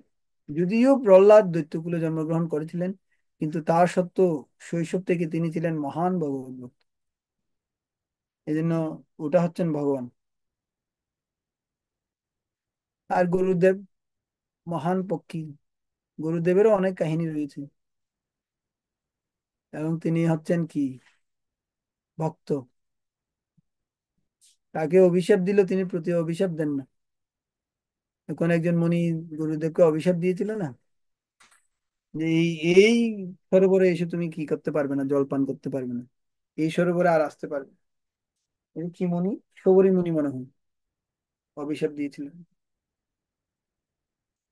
এই গুরুদেব হচ্ছেন ভগবানের ভক্ত। ভক্ত কখনো কি হয় না, অভিশাপ পেলে প্রতি অভিশাপ তিনি কখনো দেন না। এটা গুরুদেবের কাছ থেকে আমাদের অনেকগুলো শিক্ষা রয়েছে।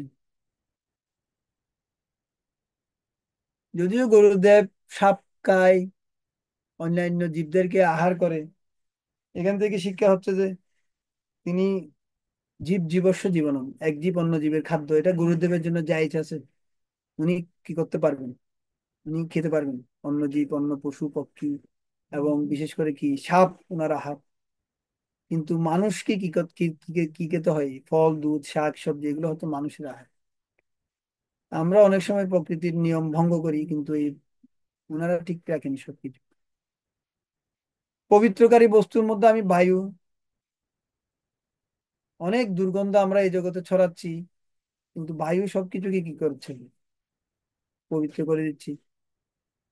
এবং স্বস্থদারীদের মধ্যে আমি পরশুরাম, উটার নিয়ে তিনি 21 বার ক্ষত্রিয় নিধন করেছিল এই পরশুরাম। এবং রামচন্দ্রের পিতা যখন পরশুরাম আসতো তখন তিনি একটা বিয়ে করে ফেলতেন, কারণ যারা বিবাহ করতো তাদেরকে তিনি কি করতেন না, তিনি নিধন করতেন না। এই জন্য তিনি ইন্দ্রিয় তৃপ্তি করার জন্য বিবাহ করতেন না, করেননি। তিনি শুধুমাত্র এই ভয়ে তিনি কি করতেন না, মানে তাকে তো রাজা থাকতে হবে, এই জন্য তিনি বিবাহ করতেন না। এখানে পরশুরাম হচ্ছেন তিনি। মৎস্যদের মধ্যে আমি মকর, যে মকরের মাথাটা আমাদের কৃষ্ণের বাঁশিতে দেখা যায়, এই মকর হচ্ছেন ভগবান। এবং নদী সমূহের মধ্যে আমি গঙ্গা, গঙ্গা ভগবানের পাদপদ্ম থেকে উদ্ভূত। এই গঙ্গা পবিত্র নদী এবং গঙ্গার ভারতবর্ষে অনেক মহিমা। এই গঙ্গা নদী সমস্ত জলচর প্রাণীদের মধ্যে মকর হচ্ছে বৃহত্তম এবং মানুষের কাছে দারুণ ভয়ঙ্কর। এভাবে মকর শ্রীকৃষ্ণের প্রতীক।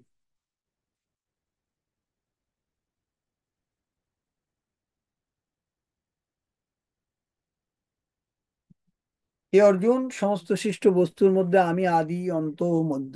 সমস্ত বিদ্যার মধ্যে আমি আধ্যাত্ম বিদ্যা এবং তার্কিকদের বাদ, জল্প বিতণ্ডার মধ্যে আমি হচ্ছে সিদ্ধান্তবাদ।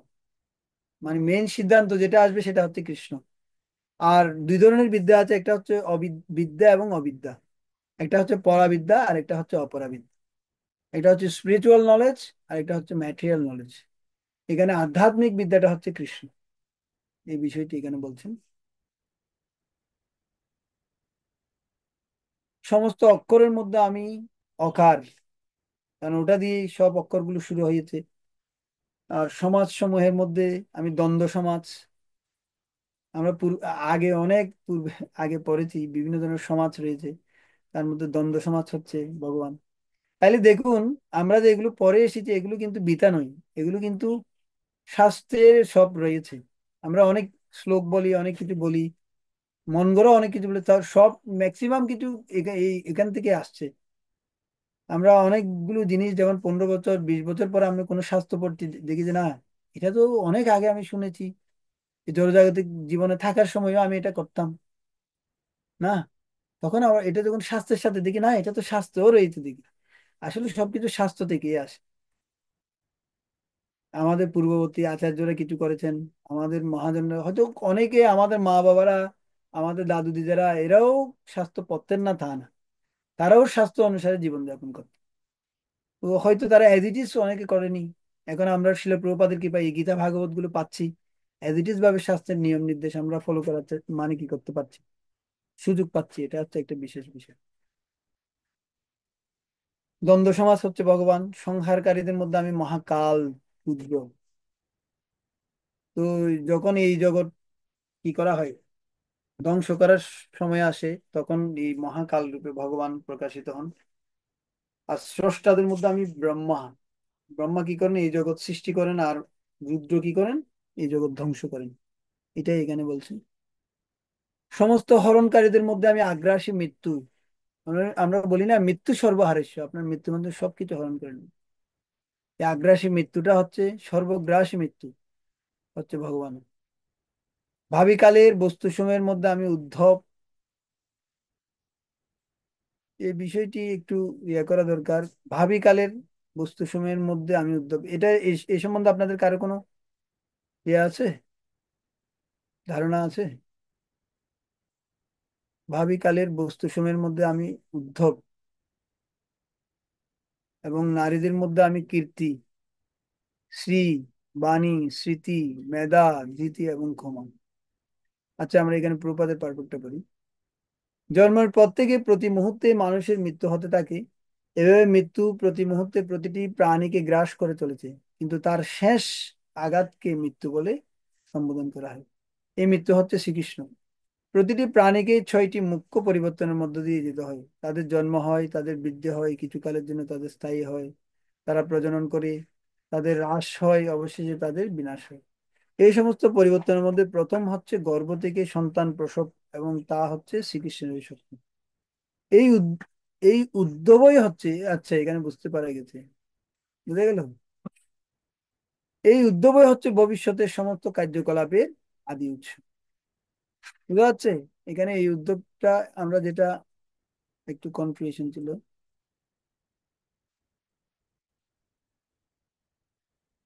জন্ম হয়, বৃদ্ধি হয়, তাই হয়, কিছু কালের জন্য হ্রাস হয়, এবং সমস্ত পরিবর্তন প্রথম গর্ভ থেকে সন্তান প্রসব করে, এবং তা হচ্ছে কৃষ্ণের শক্তি। এই উদ্যোগই হচ্ছে ভবিষ্যতের সমস্ত কার্যকলাপের আদি উৎস। আর মেধা, স্মৃতি, ক্ষমা, ধৃতি, এগুলো তো আপনারা বুঝতে পেরেছেন, 7টি ঐশ্বর্যের কথা এখানে উল্লেখ করা হয়েছে, স্ত্রী লিঙ্গবাচক। এগুলো হচ্ছে ভগবান। এখানে অনেকগুলো বর্ণনা করছে। নারীদের মধ্যে আমি কীর্তি, অনেক কীর্তিবান নারী আছেন না, শ্রী সম্পূর্ণ নারী আছেন, বাণী, স্মৃতি, মেধা, ধৃতি এবং ক্ষমা।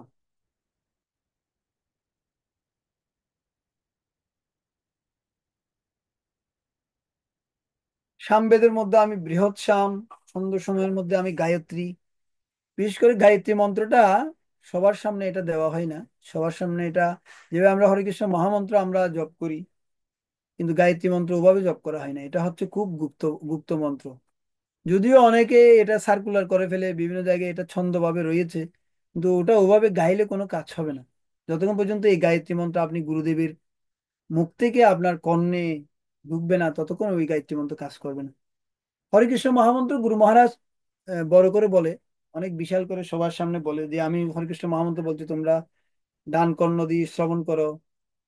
আমরা শ্রবণ করি তো, কিন্তু গায়ত্রী মন্ত্রটা ওভাবে ফ্লোরিশ করে দিই না, সবার মধ্যে একেবারে কি করে দেই না। ওটা একদম টপ সিক্রেট মন্ত্র। এটা একদম, যারা থাকে শুধুমাত্র গায়ত্রী দীক্ষা নেই, তাদেরকে শুধুমাত্র গুরু মহারাজ বললেন, এবং সেটা প্র্যাকটিস করতে হয়, এবং যখন মুখস্থ হয়ে যায় তখন সেটা প্রতিদিন গায়ত্রী করতে হয়। আপনারা অনেকে যারা ব্রাহ্মণ দীক্ষা পেয়েছেন এবং পাবেন, আপনারা জানবেন এই গায়ত্রী সম্বন্ধে। গায়ত্রী একটা বইও রয়েছে অনেক সুন্দর। তো এই ছন্দ হচ্ছে, এই একটা ছন্দ আছে গায়ত্রীর, একটা ছন্দ খুব সুন্দর, এটা আমি বলছি না, যেহেতু একটু সিক্রেট, অনেকে অনেক জায়গায় আপনারা পাবেন এটা। আর ঋতুদের মধ্যে বসন্ত, সাধারণত এই বসন্ত ঋতুটা সব জায়গায় পাওয়া যায় না, ভারতবর্ষে বেশি দেখা যায়। বসন্ত ঋতু বর্তমানে কিছু কিছু ঋতু পরিবর্তন হয়ে যাচ্ছে। আগের বসন্ত আর বর্তমানের বসন্তের মধ্যে অনেক পার্থক্য আছে। আগে যখন এই বসন্তকাল আসতো, চারিদিকে কোকিল ডাকতো, আর আম্র মুকুলের চারিদিকে গন্ধ, চারিদিকে আমের বোল চলে আসছে, বিভিন্ন গাছে গাছে সব ফুল ফুটে আছে, একটা দিব্য একটা পরিবেশ, খুব সুন্দর। এই জন্য এই ঋতুটাকে ভগবান বেছে নিয়েছেন, এই বসন্ত ঋতু। এখানে গায়ত্রী নিয়ে প্রভুপাদ কিছু বলেছে, আপনার পড়ে নিতে পারেন। সংস্কৃত ভাষায় কবিতাকে ছন্দবদ্ধ করার কতগুলি বিশেষ নিয়ম আছে। ছন্দ মাত্রা আধুনিক কবিতার মতো খামখেয়ালি ভাবে লেখা হয় না। সুসংবদ্ধ কবিতার মধ্যে গায়ত্রী মন্ত্র হচ্ছে শ্রেষ্ঠ, যা সুযোগ্য ব্রাহ্মণরা গেয়ে থাকেন। দেখুন, এখানে ব্রাহ্মণ দীক্ষা যারা পায় তারাই এটা গেয়ে থাকেন। শ্রীমদ্ ভাগবতে গায়ত্রী মন্ত্রের উল্লেখ করা হয়েছে। যেহেতু গায়ত্রী মন্ত্রের মাধ্যমে ভগবানকে উপলব্ধি করা যায়, তাই তা হচ্ছে ভগবানের প্রতীক।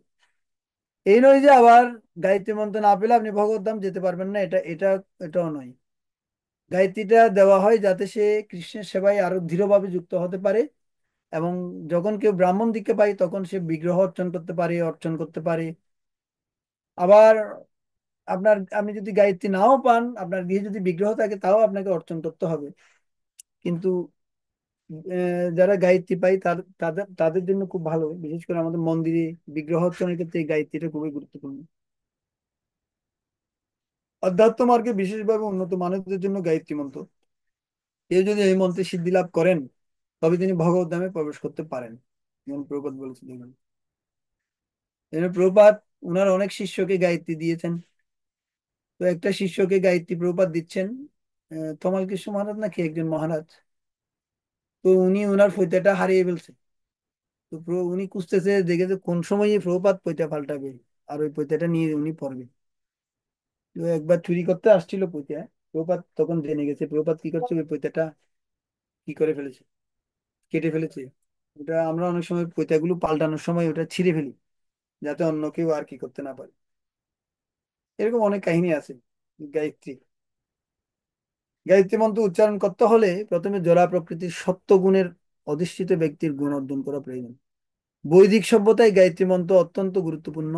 তাকে ব্রহ্মের শব্দ অবতার বলে গণ্য করা হয়। ব্রহ্ম হচ্ছে এর প্রবর্তক, এবং এই মন্ত্র গুরু শিষ্য পরম্পরার ধারায় থেকেই নেমে আসছে। বিশেষ করে ব্রাহ্মণের অনেকগুলো কোয়ালিটি আছে: সম, দম, তপ, শৌচ, ক্ষান্তি, সরলতা, জ্ঞান, বিজ্ঞান, আস্তিক্য। এগুলো হচ্ছে ব্রাহ্মণের কর্ম। তো সম মানে কি অন্তেন্দ্রিয় সংযম করতে হবে। দম মানে কি ভিতরের ইন্দ্রিয়গুলোকে কন্ট্রোল করতে হবে। সম, দম, তপ, তপস্যার তাকে কোয়ালিটি থাকতে হবে। শৌচ, সুচিতা থাকতে হবে। তপ, শৌচ, ক্ষান্তি, অন্যকে ক্ষমা করার গুণ থাকতে হবে। এবং ব্রাহ্মণ সবসময় সরল হবেন, তিনি জটিল হবেন না। সরলতা, জ্ঞান, নলেজ থাকতে হবে, এবং জ্ঞান দানের মাধ্যমে সে কখনো টাকা নেবে না। এটা হচ্ছে ব্রাহ্মণ। আর ব্রাহ্মণ যদি জ্ঞান দান করে টাকা নেয়, সে ব্রাহ্মণ নয়। সম, দম, তপ, শৌচ, ক্ষান্তি, সরলতা, জ্ঞান, বিজ্ঞান মানে জ্ঞানটাকে জ্ঞান গ্রহণ করবে এবং সে ব্যক্তিগত জীবনে প্রয়োগ করবে। বিজ্ঞান, সরলতা, জ্ঞান, বিজ্ঞান, সরলতা, আস্তিক্য, এই ধরনের 9টা গুণ ব্রাহ্মণের রয়েছে। এখানে এটা গায়ত্রী মন্ত্রের বিষয়টা একটু আলোচনা করলাম, যেহেতু গায়ত্রী অনেকে আপনারা সামনে নেবেন, ভক্তি শাস্ত্রী টাস্ত্রী করে। সমস্ত বঞ্চনাকারীদের মধ্যে আমি দ্রুত ক্রিয়া, এই যে দ্রুত ক্রিয়ার মাধ্যমে, পাশা খেলার মাধ্যমে যে অন্যদেরকে কি করে প্রতারণা করে, সেটাও ভগবান বঞ্চনাকারীদের মধ্যে শ্রেষ্ঠ, আবার শ্রেষ্ঠ ব্যক্তিদের মধ্যে ভগবান শ্রেষ্ঠ। তেজস্বীদের মধ্যে আমি তেজ, আমি বিজয়, আমি উদ্ধাম, আমি বলবানের মধ্যে আমি বল। যে বিজয় আমরা লাভ করি সেটাও কৃষ্ণ, এবং বলবানের বল হচ্ছে কৃষ্ণ ভক্তি। এখানে প্রভুপাদ উদাহরণ দিয়েছে, তিনি শৈশবে গিরি গোবর্ধন পর্বত আলগিয়েছিলেন না, ছোটবেলায়। তো বল না থাকলে এটা কিভাবে করেছিলেন তিনি? এটা ভগবানের শক্তিমত্তা। বৃষ্ণিদের মধ্যে আমি বাসুদেব, বাসুদেব মানে কৃষ্ণ আর কি, বসুদেবের পুত্র। বংশীয়দের মধ্যে আমি বাসুদেব। পাণ্ডবদের মধ্যে আমি অর্জুন। হ্যাঁ, যে অর্জুনটাও কৃষ্ণ মানে কি ওনার প্রকাশ বলছে। মুনিদের মধ্যে আমি ব্যাস, ব্যাসমুনি, ব্যাসদেব ভগবানের অবতার। এবং কবিদের মধ্যে আমি শুক্রাচার্য। শুক্রাচার্য যদিও অসুরদের ইয়ে ছিল, দৈত্যদের, তারপরেও সেটা ভগবান বলছে, দৈত্যদের গুরু। এখানে বলেছে দেখুন, কবিদের মধ্যে দৈত্যদের কুলগুরু উশনা বা শুক্রাচার্য হচ্ছেন শ্রেষ্ঠ। ইনি অত্যন্ত বুদ্ধিমান এবং দৃষ্টিসম্পন্ন রাজনীতিজ্ঞ। এইভাবে শুক্রাচার্য হচ্ছেন শ্রীকৃষ্ণের বিভূতির আরেকটি প্রতিনিধি। কারণ শুক্রাচার্য অনেক মেধাবী ছিলেন এবং তিনি অনেকবার এই দৈত্যদেরকে জিতিয়েছেন তার এই এই ধরনের জ্ঞান দিয়ে। তো একবার যখন বামন দেব যখন এই যে বলি মহারাজের কাছে গেলেন ত্রিপাদ ভূমি দখল করার জন্য, তখন শুক্রাচার্য অনেক কথা বলেছে, কিন্তু বলি মহারাজ সেটা শুনেনি। বলে যে, না, আমি এই মেইন বস্তুটা অর্জন করার জন্য, যে ভগবানকে লাভ করার জন্য আমি এই গুরুকে পরিত্যাগ করি। তো এখান থেকে শিক্ষা হচ্ছে আমরা আমাদেরও অনেকগুলো কুলগুরু থাকে। যদি আমরা ভক্তি শাস্তি করছি, ভক্তি বৈভব করছি, এটা আমাদের একটা ফর্মালিটি, সবাই করছে, আমিও করছি, কিন্তু আমাদের যে পূর্বের গুরু, যদি আপনি সদ্গুরুর শরণাগত হন, আপনার পূর্বের গুরুকে কি করতে হবে? পরিত্যাগ করতে হবে। তো ওই ধরনের আসক্তি অনেক সময় আমাদের মধ্যে থেকেও যায়। এখানে আমরা সেই শিক্ষাটা পাই যে কুলগুরু মানে কি, কুলগুরুর প্রতি আসক্তি অথবা অন্য কোনো রিয়ার প্রতি আসক্তি, বাবার প্রতি আসক্তি, এগুলো আমাদের পরিত্যাগ করলে তখন আমরা কি করতে পারবো? কৃষ্ণের মধ্যে আমার ফেইথ আসবে। দমনকারীদের মধ্যে আমি দণ্ড, দণ্ড দান করে না, জয় অভিলাষীদের মধ্যে আমি নীতি, যে কোনো কিছুর একটা নীতি রয়েছেন, সেটা হচ্ছে ভগবান। গুহ্য ধর্মের মধ্যে আমি মৌন, মৌনতা। এবং জ্ঞানবানদের মধ্যে আমি জ্ঞান, নলেজ, যেই জ্ঞান সেটা হচ্ছে কৃষ্ণ। এর আগের শ্লোকে একটা বলেছে আমি আধ্যাত্মিক জ্ঞান, আপনার মনে আছে? তিনি হচ্ছেন আধ্যাত্মিক জ্ঞান, ভগবান। হে অর্জুন, যা সর্বভূতের বীজ স্বরূপ তাও আমি। আমরা পড়েছি না, অহম বীজ পদপিতা। সর্বভূতের বীজ স্বরূপ হচ্ছে কৃষ্ণ, যেহেতু আমাকে তারা স্থাবর ও জঙ্গম সমস্ত বস্তুরও অস্তিত্ব থাকতে পারে না। এ পরন্তপ, আমার দিব্য বিভূতি সমূহের অন্ত নেই। আমি এই সমস্ত বিভূতির বিস্তার সংক্ষেপে তোমাকে বললাম। ঐশ্বর্যযুক্ত শ্রী সম্পূর্ণ বল প্রভাব আদির আধিক্যযুক্ত যত বস্তু আছে, সেই সবই আমার তেজসম্মত বলে জানবো। যত কিছুতে ঐশ্বর্য আছে, অনেক সৌন্দর্য দেখছি, সেটা কৃষ্ণ। অনেক বল, বলবানের যে সেই বলটাও কৃষ্ণ। যত বস্তু আছে সেই সবই আমার তেজসম্মত বলে জানবো। যদিও আপনাদের অনেক সময় মনে হতে পারে যে কি, এ অনেকে আছে বলটাকে খারাপ ভাবে ব্যবহার করছে না, ঠিক আছে করছে, তাহলে এর পরবর্তীতে সে বলহীন হয়ে যাবে। হ্যাঁ, এই বলবানের বলটা কিন্তু কৃষ্ণ, ঠিক আছে, আপনি যদি বলটাকে সঠিকভাবে ব্যবহার না করেন, আপনার শক্তিকে, আপনার মেধাকে, পরবর্তীতে আপনার মেধাহীন করে দেবে, শক্তিহীন করে দেবে ভগবান। এটাও একটা বিষয়। হে অর্জুন, অথবা এই প্রকার বহু জ্ঞানের দ্বারা তোমার কি প্রয়োজন? আমি আমার এক অংশের দ্বারা সমগ্র জগৎ, একটা অংশের দ্বারা ভগবান সমগ্র জগতে ব্যক্ত হয়ে অবস্থিত আছেন। একাংশেন স্থিত জগৎ, এখানে স্থিত জগৎ, ভগবান একটি অংশের দ্বারা পুরো কি করেন, পুরো জগতে ব্যক্ত আছেন। আর এই পার্পটে এটাই বলছেন, ভক্তি বেদান্ত কহে শ্রীগীতার গান, শুনে যদি কৃষ্ণ ভক্ত, শুদ্ধ শুদ্ধ ভক্ত, কৃষ্ণগত প্রাণ। যদি এই পার্পটটি আমি পড়িনি, আচ্ছা এই পার্পটটি একটু পরে দেখি লাস্ট। পরমেশ্বর ভগবান সর্বভূতে পরমাত্মা রূপে প্রবিষ্ট হয়ে এই জগতে সর্বত্র বিরাজমান। ভগবান এখানে অর্জুনকে বলছেন যে এই জগতের কোনো কিছুরই নিজস্ব কোনো ঐশ্বর্য নেই, তাই তার পরিপ্রেক্ষিতে তাদের সম্বন্ধে অবগত হয়ে কোনো লাভ নেই। আমাদের জানতে হবে যে সবকিছুরই অস্তিত্ব সম্ভব হয়েছে কারণ শ্রীকৃষ্ণ পরমাত্মার রূপে সেগুলোর মধ্যে প্রবিষ্ট হয়েছেন। আমরা পড়ছিলাম না, এই জড় প্রকৃতি কিভাবে ফ্লোরিশ করে, যেভাবে একজন বা পিতা মায়ের গর্ভে বীর্য প্রদান করে, তখন একটা সন্তানের সন্তান কি হয়। আর ঠিক তেমনি এই জোড়া প্রকৃতির গর্ভে ভগবান কি করেন, বীজ প্রদান করেন। যখন দৃষ্টিপাত করেন তখনই জোড়া প্রকৃতি ফ্লোরিশ করে, ঠিক কিনা? এই যে এটাই এখানে বলছে। মহত্তম জীব ব্রহ্মা থেকে শুরু করে একটি ক্ষুদ্র পিপীলিকা পর্যন্ত সমস্ত সকলের অস্তিত্ব সম্ভব হয়েছে, কারণ ভগবান তাদের সকলের অন্তরে বিরাজমান। তিনি তাদের প্রতিপন্ন করেছেন, প্রতিপালন করেছেন।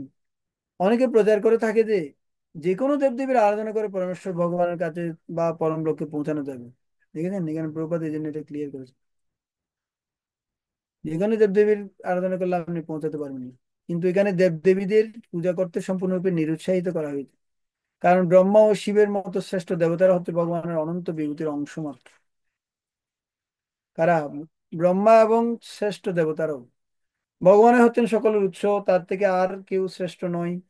তিনি অসমুদ্র, তার সমান আর কেউ নেই। পদ্মপুরাণে বলা হয়েছে, যদিও কেউ পরমেশ্বর ভগবান শ্রীকৃষ্ণকে দেব দেবীর সমান বলে মনে করে, এমনকি ভগবানকে যদি ব্রহ্মা, শিব, দুর্গা, কালী আদি শ্রেষ্ঠ দেব দেবীদের সমান বলে মনে করে, তাহলে তাকে কি বলা হচ্ছে? ভগবত বিদ্বেষী নাস্তিক সে। কিন্তু যদি আমরা শ্রীকৃষ্ণের শক্তির বিস্তার এবং বিভূতির বর্ণনা পুঙ্খানুপুঙ্খভাবে অধ্যয়ন করি, তাহলে আমরা নিঃসন্দেহে শ্রীকৃষ্ণের পরমেশ্বরত্ব উপলব্ধি করতে পারবো। এই জন্য আমাদেরকে ভগবত গীতা নিয়মিত পড়তে হবে। এই নয় যে আপনি একদিন ভক্তি শাস্ত্রী করে পণ্ডিত হয়ে যাবেন, এরকম কখনো সম্ভব হবে না। কারণ আমরা স্বরূপটা প্রতিদিনই হয়তো পড়ছি, 1 সপ্তাহ 2 সপ্তাহ এরকম মনে থাকবে, এরপরে তাও থাকে না আমাদের। আমাদের মাঝে মাঝে ভগবত গীতা পড়তে হবে, প্রভুপাদের পাঠপাঠ গুলো পড়তে হবে, তখন আমরা প্রকৃত স্বরূপে অধিষ্ঠিত হতে পারবো এবং তার ফলে অনন্য ভক্তি সহকারে তার সেবায় মনকে স্থির করতে পারবো। অনেকে বলে, প্রভু অনেক কিছু তো করছি, কিন্তু ভগবানের সেবায় তো মনটা স্থির হচ্ছে না। তার মূল কারণ হচ্ছে এটাই, আমরা ভগবানের স্বরূপটা জানছি না। ভগবান যে শ্রেষ্ঠ ব্যক্তি, ভগবানকে আরাধনা করলে যে আমাদের কি পরিমাণ সুফল পাবো, সেগুলো তো আমরা প্রভুপাদের গ্রন্থ থেকে জানতে পারবো। যখন আমরা জানবো, তখন আমরা আমাদের করতে ইচ্ছে হবে। শুদ্ধ ভক্তরা তাই সর্বতভাবে ভগবত সেবার মাধ্যমে তাদের মন কৃষ্ণ চেতনায় কেন্দ্রীভূত করেন। তাই তারা সর্বদাই অপ্রাকৃত স্তরে অধিষ্ঠিত থাকেন। ভক্তিযোগে শ্রীকৃষ্ণের আরাধনা সম্বন্ধে এই অধ্যায় 8ম থেকে একাদশ শ্লোকে বিশেষভাবে বর্ণনা করা হয়েছে। এটি হচ্ছে শুদ্ধ ভগবত ভক্তির পদ্ধতি। পরম পুরুষোত্তম ভগবানের সঙ্গ লাভ করে ভক্তিযোগে পূর্ণতা কিভাবে প্রাপ্ত হওয়া যায়, তা বিশদভাবে এই অধ্যায়ে বর্ণনা করা হয়েছে। এই অধ্যায়ে কি বর্ণনা করা হয়েছে? পরম পুরুষ ভগবানের সঙ্গ লাভ করে ভক্তিযোগের পূর্ণতা কিভাবে লাভ করা যায়। শ্রীকৃষ্ণ থেকে গুরু পরম্পরার দ্বারাই অধিষ্ঠিত একজন মহান আচার্য ছিল বলদেব বিদ্যাভূষণ। এই অধ্যায়ে তাৎপর্যের উপসংহারে বলেছেন, ভগবান শ্রীকৃষ্ণের বলবান শক্তি থেকে এমনকি শক্তিশালী সূর্য তার শক্তি লাভ করে। শ্রীকৃষ্ণের অংশ প্রকাশের দ্বারা সমগ্র বিশ্ব ব্রহ্মাণ্ড প্রতিপালিত হয়। সে কারণেই ভগবান শ্রীকৃষ্ণ হচ্ছেন আরাধ্য। শক্তিশালী সূর্য শক্তি কোথায় থেকে লাভ করে? কৃষ্ণ থেকে। সূর্যের আলাদা কোনো শক্তির উৎস নেই, উৎস হচ্ছে কৃষ্ণ। সে কারণে ভগবান শ্রীকৃষ্ণ হচ্ছেন আরাধ্য। লাস্ট একটা উদাহরণ দিয়ে বলদেব বিদ্যাভূষণ আহ, আমাদেরকে বুঝাচ্ছেন। প্রভুপাদ এখানে এই কোটটা করেছেন বলদেব বিদ্যাভূষণের থেকে নিয়ে। এখানে আমরা সমাপ্ত করছি। আপনাদের কারো কোনো প্রশ্ন? যদিও আমার স্লাইডের মাধ্যমে ক্লাস শেষ হয়ে গিয়েছিল, যেহেতু আপনারা বলেছেন সেজন্য আমি এগুলো ব্যাখ্যা করেছি। জানি আপনাদের হয়তো কিছু না কিছু উপকার হবে। আপনাদের কারো কোনো এই শ্লোকগুলোর ভিত্তিতে কোনো প্রশ্ন আছে?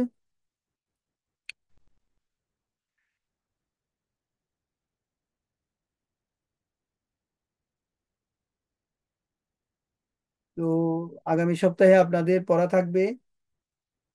যদি এই সপ্তাহে আমি কোনো পড়া দিই নাই, আপনারা বলছেন, আমি শুনেছি সুরেশ্বর মাধববাবুকে, আগামী সপ্তাহে তাইলে 12 অধ্যায় পড়ে আসবেন। আর এর পরবর্তীতে পরীক্ষা হবে। তো তো এই সপ্তাহের যে কোনো একদিন, কোন দিন আপনারা চান যে আমরা বসে প্রশ্ন উত্তর গুলো লিখবো, অথবা আপনারা লিখে আমাকে করে পাঠাবেন, এটা একটু বললে ভালো হয়। নাকি আগে প্রথম ক্লাসের শুরুতে আমরা প্রশ্ন উত্তর গুলো আপনারা লিখে আনবেন, আমরা চেক করব, এটা ভালো হবে? কোনটা করলে ভালো?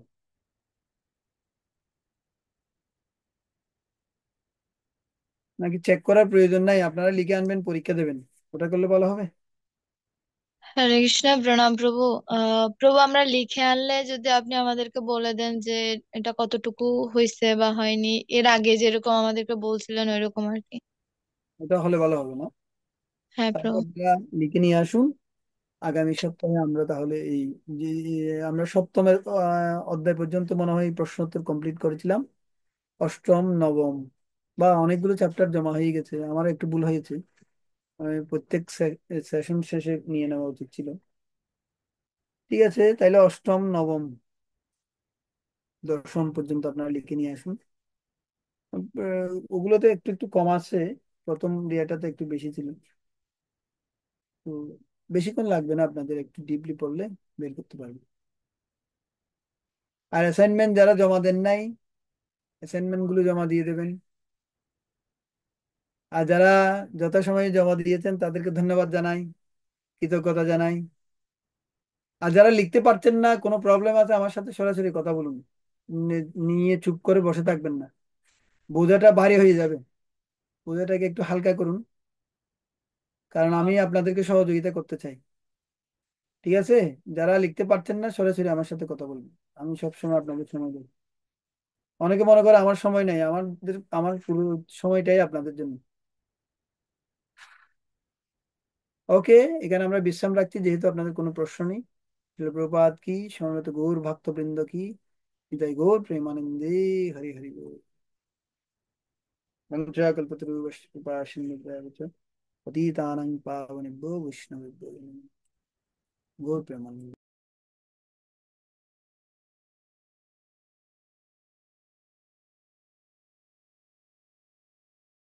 হরে কৃষ্ণ মাতাজি, প্রণাম। হরে কৃষ্ণ। হরে কৃষ্ণ। মাতা, আমার কথা শুনতে পাচ্ছেন? হরে আপনি কৃষ্ণ। কোন করতেছেন? নাম বলুন। আমার নাম গৌরী রানী। না, আপনি যাকে ডাকতেছেন ওনার নামটা বলুন। ও, আমি আপনাকে ডাকতেছি, আমি তো নাম জানি না, হয়েছেন না। আমাকে ডাকলে আপনি পার্সোনাল ভাবে আমাকে কল দিন, কেমন? নাম্বার আমাকে পার্সোনাল ভাবে কল দিন। তো লাগবে, আপনাকে পার্সোনাল ভাবে কল দিতে হবে। আমি কল দিচ্ছি আপনাকে। আচ্ছা।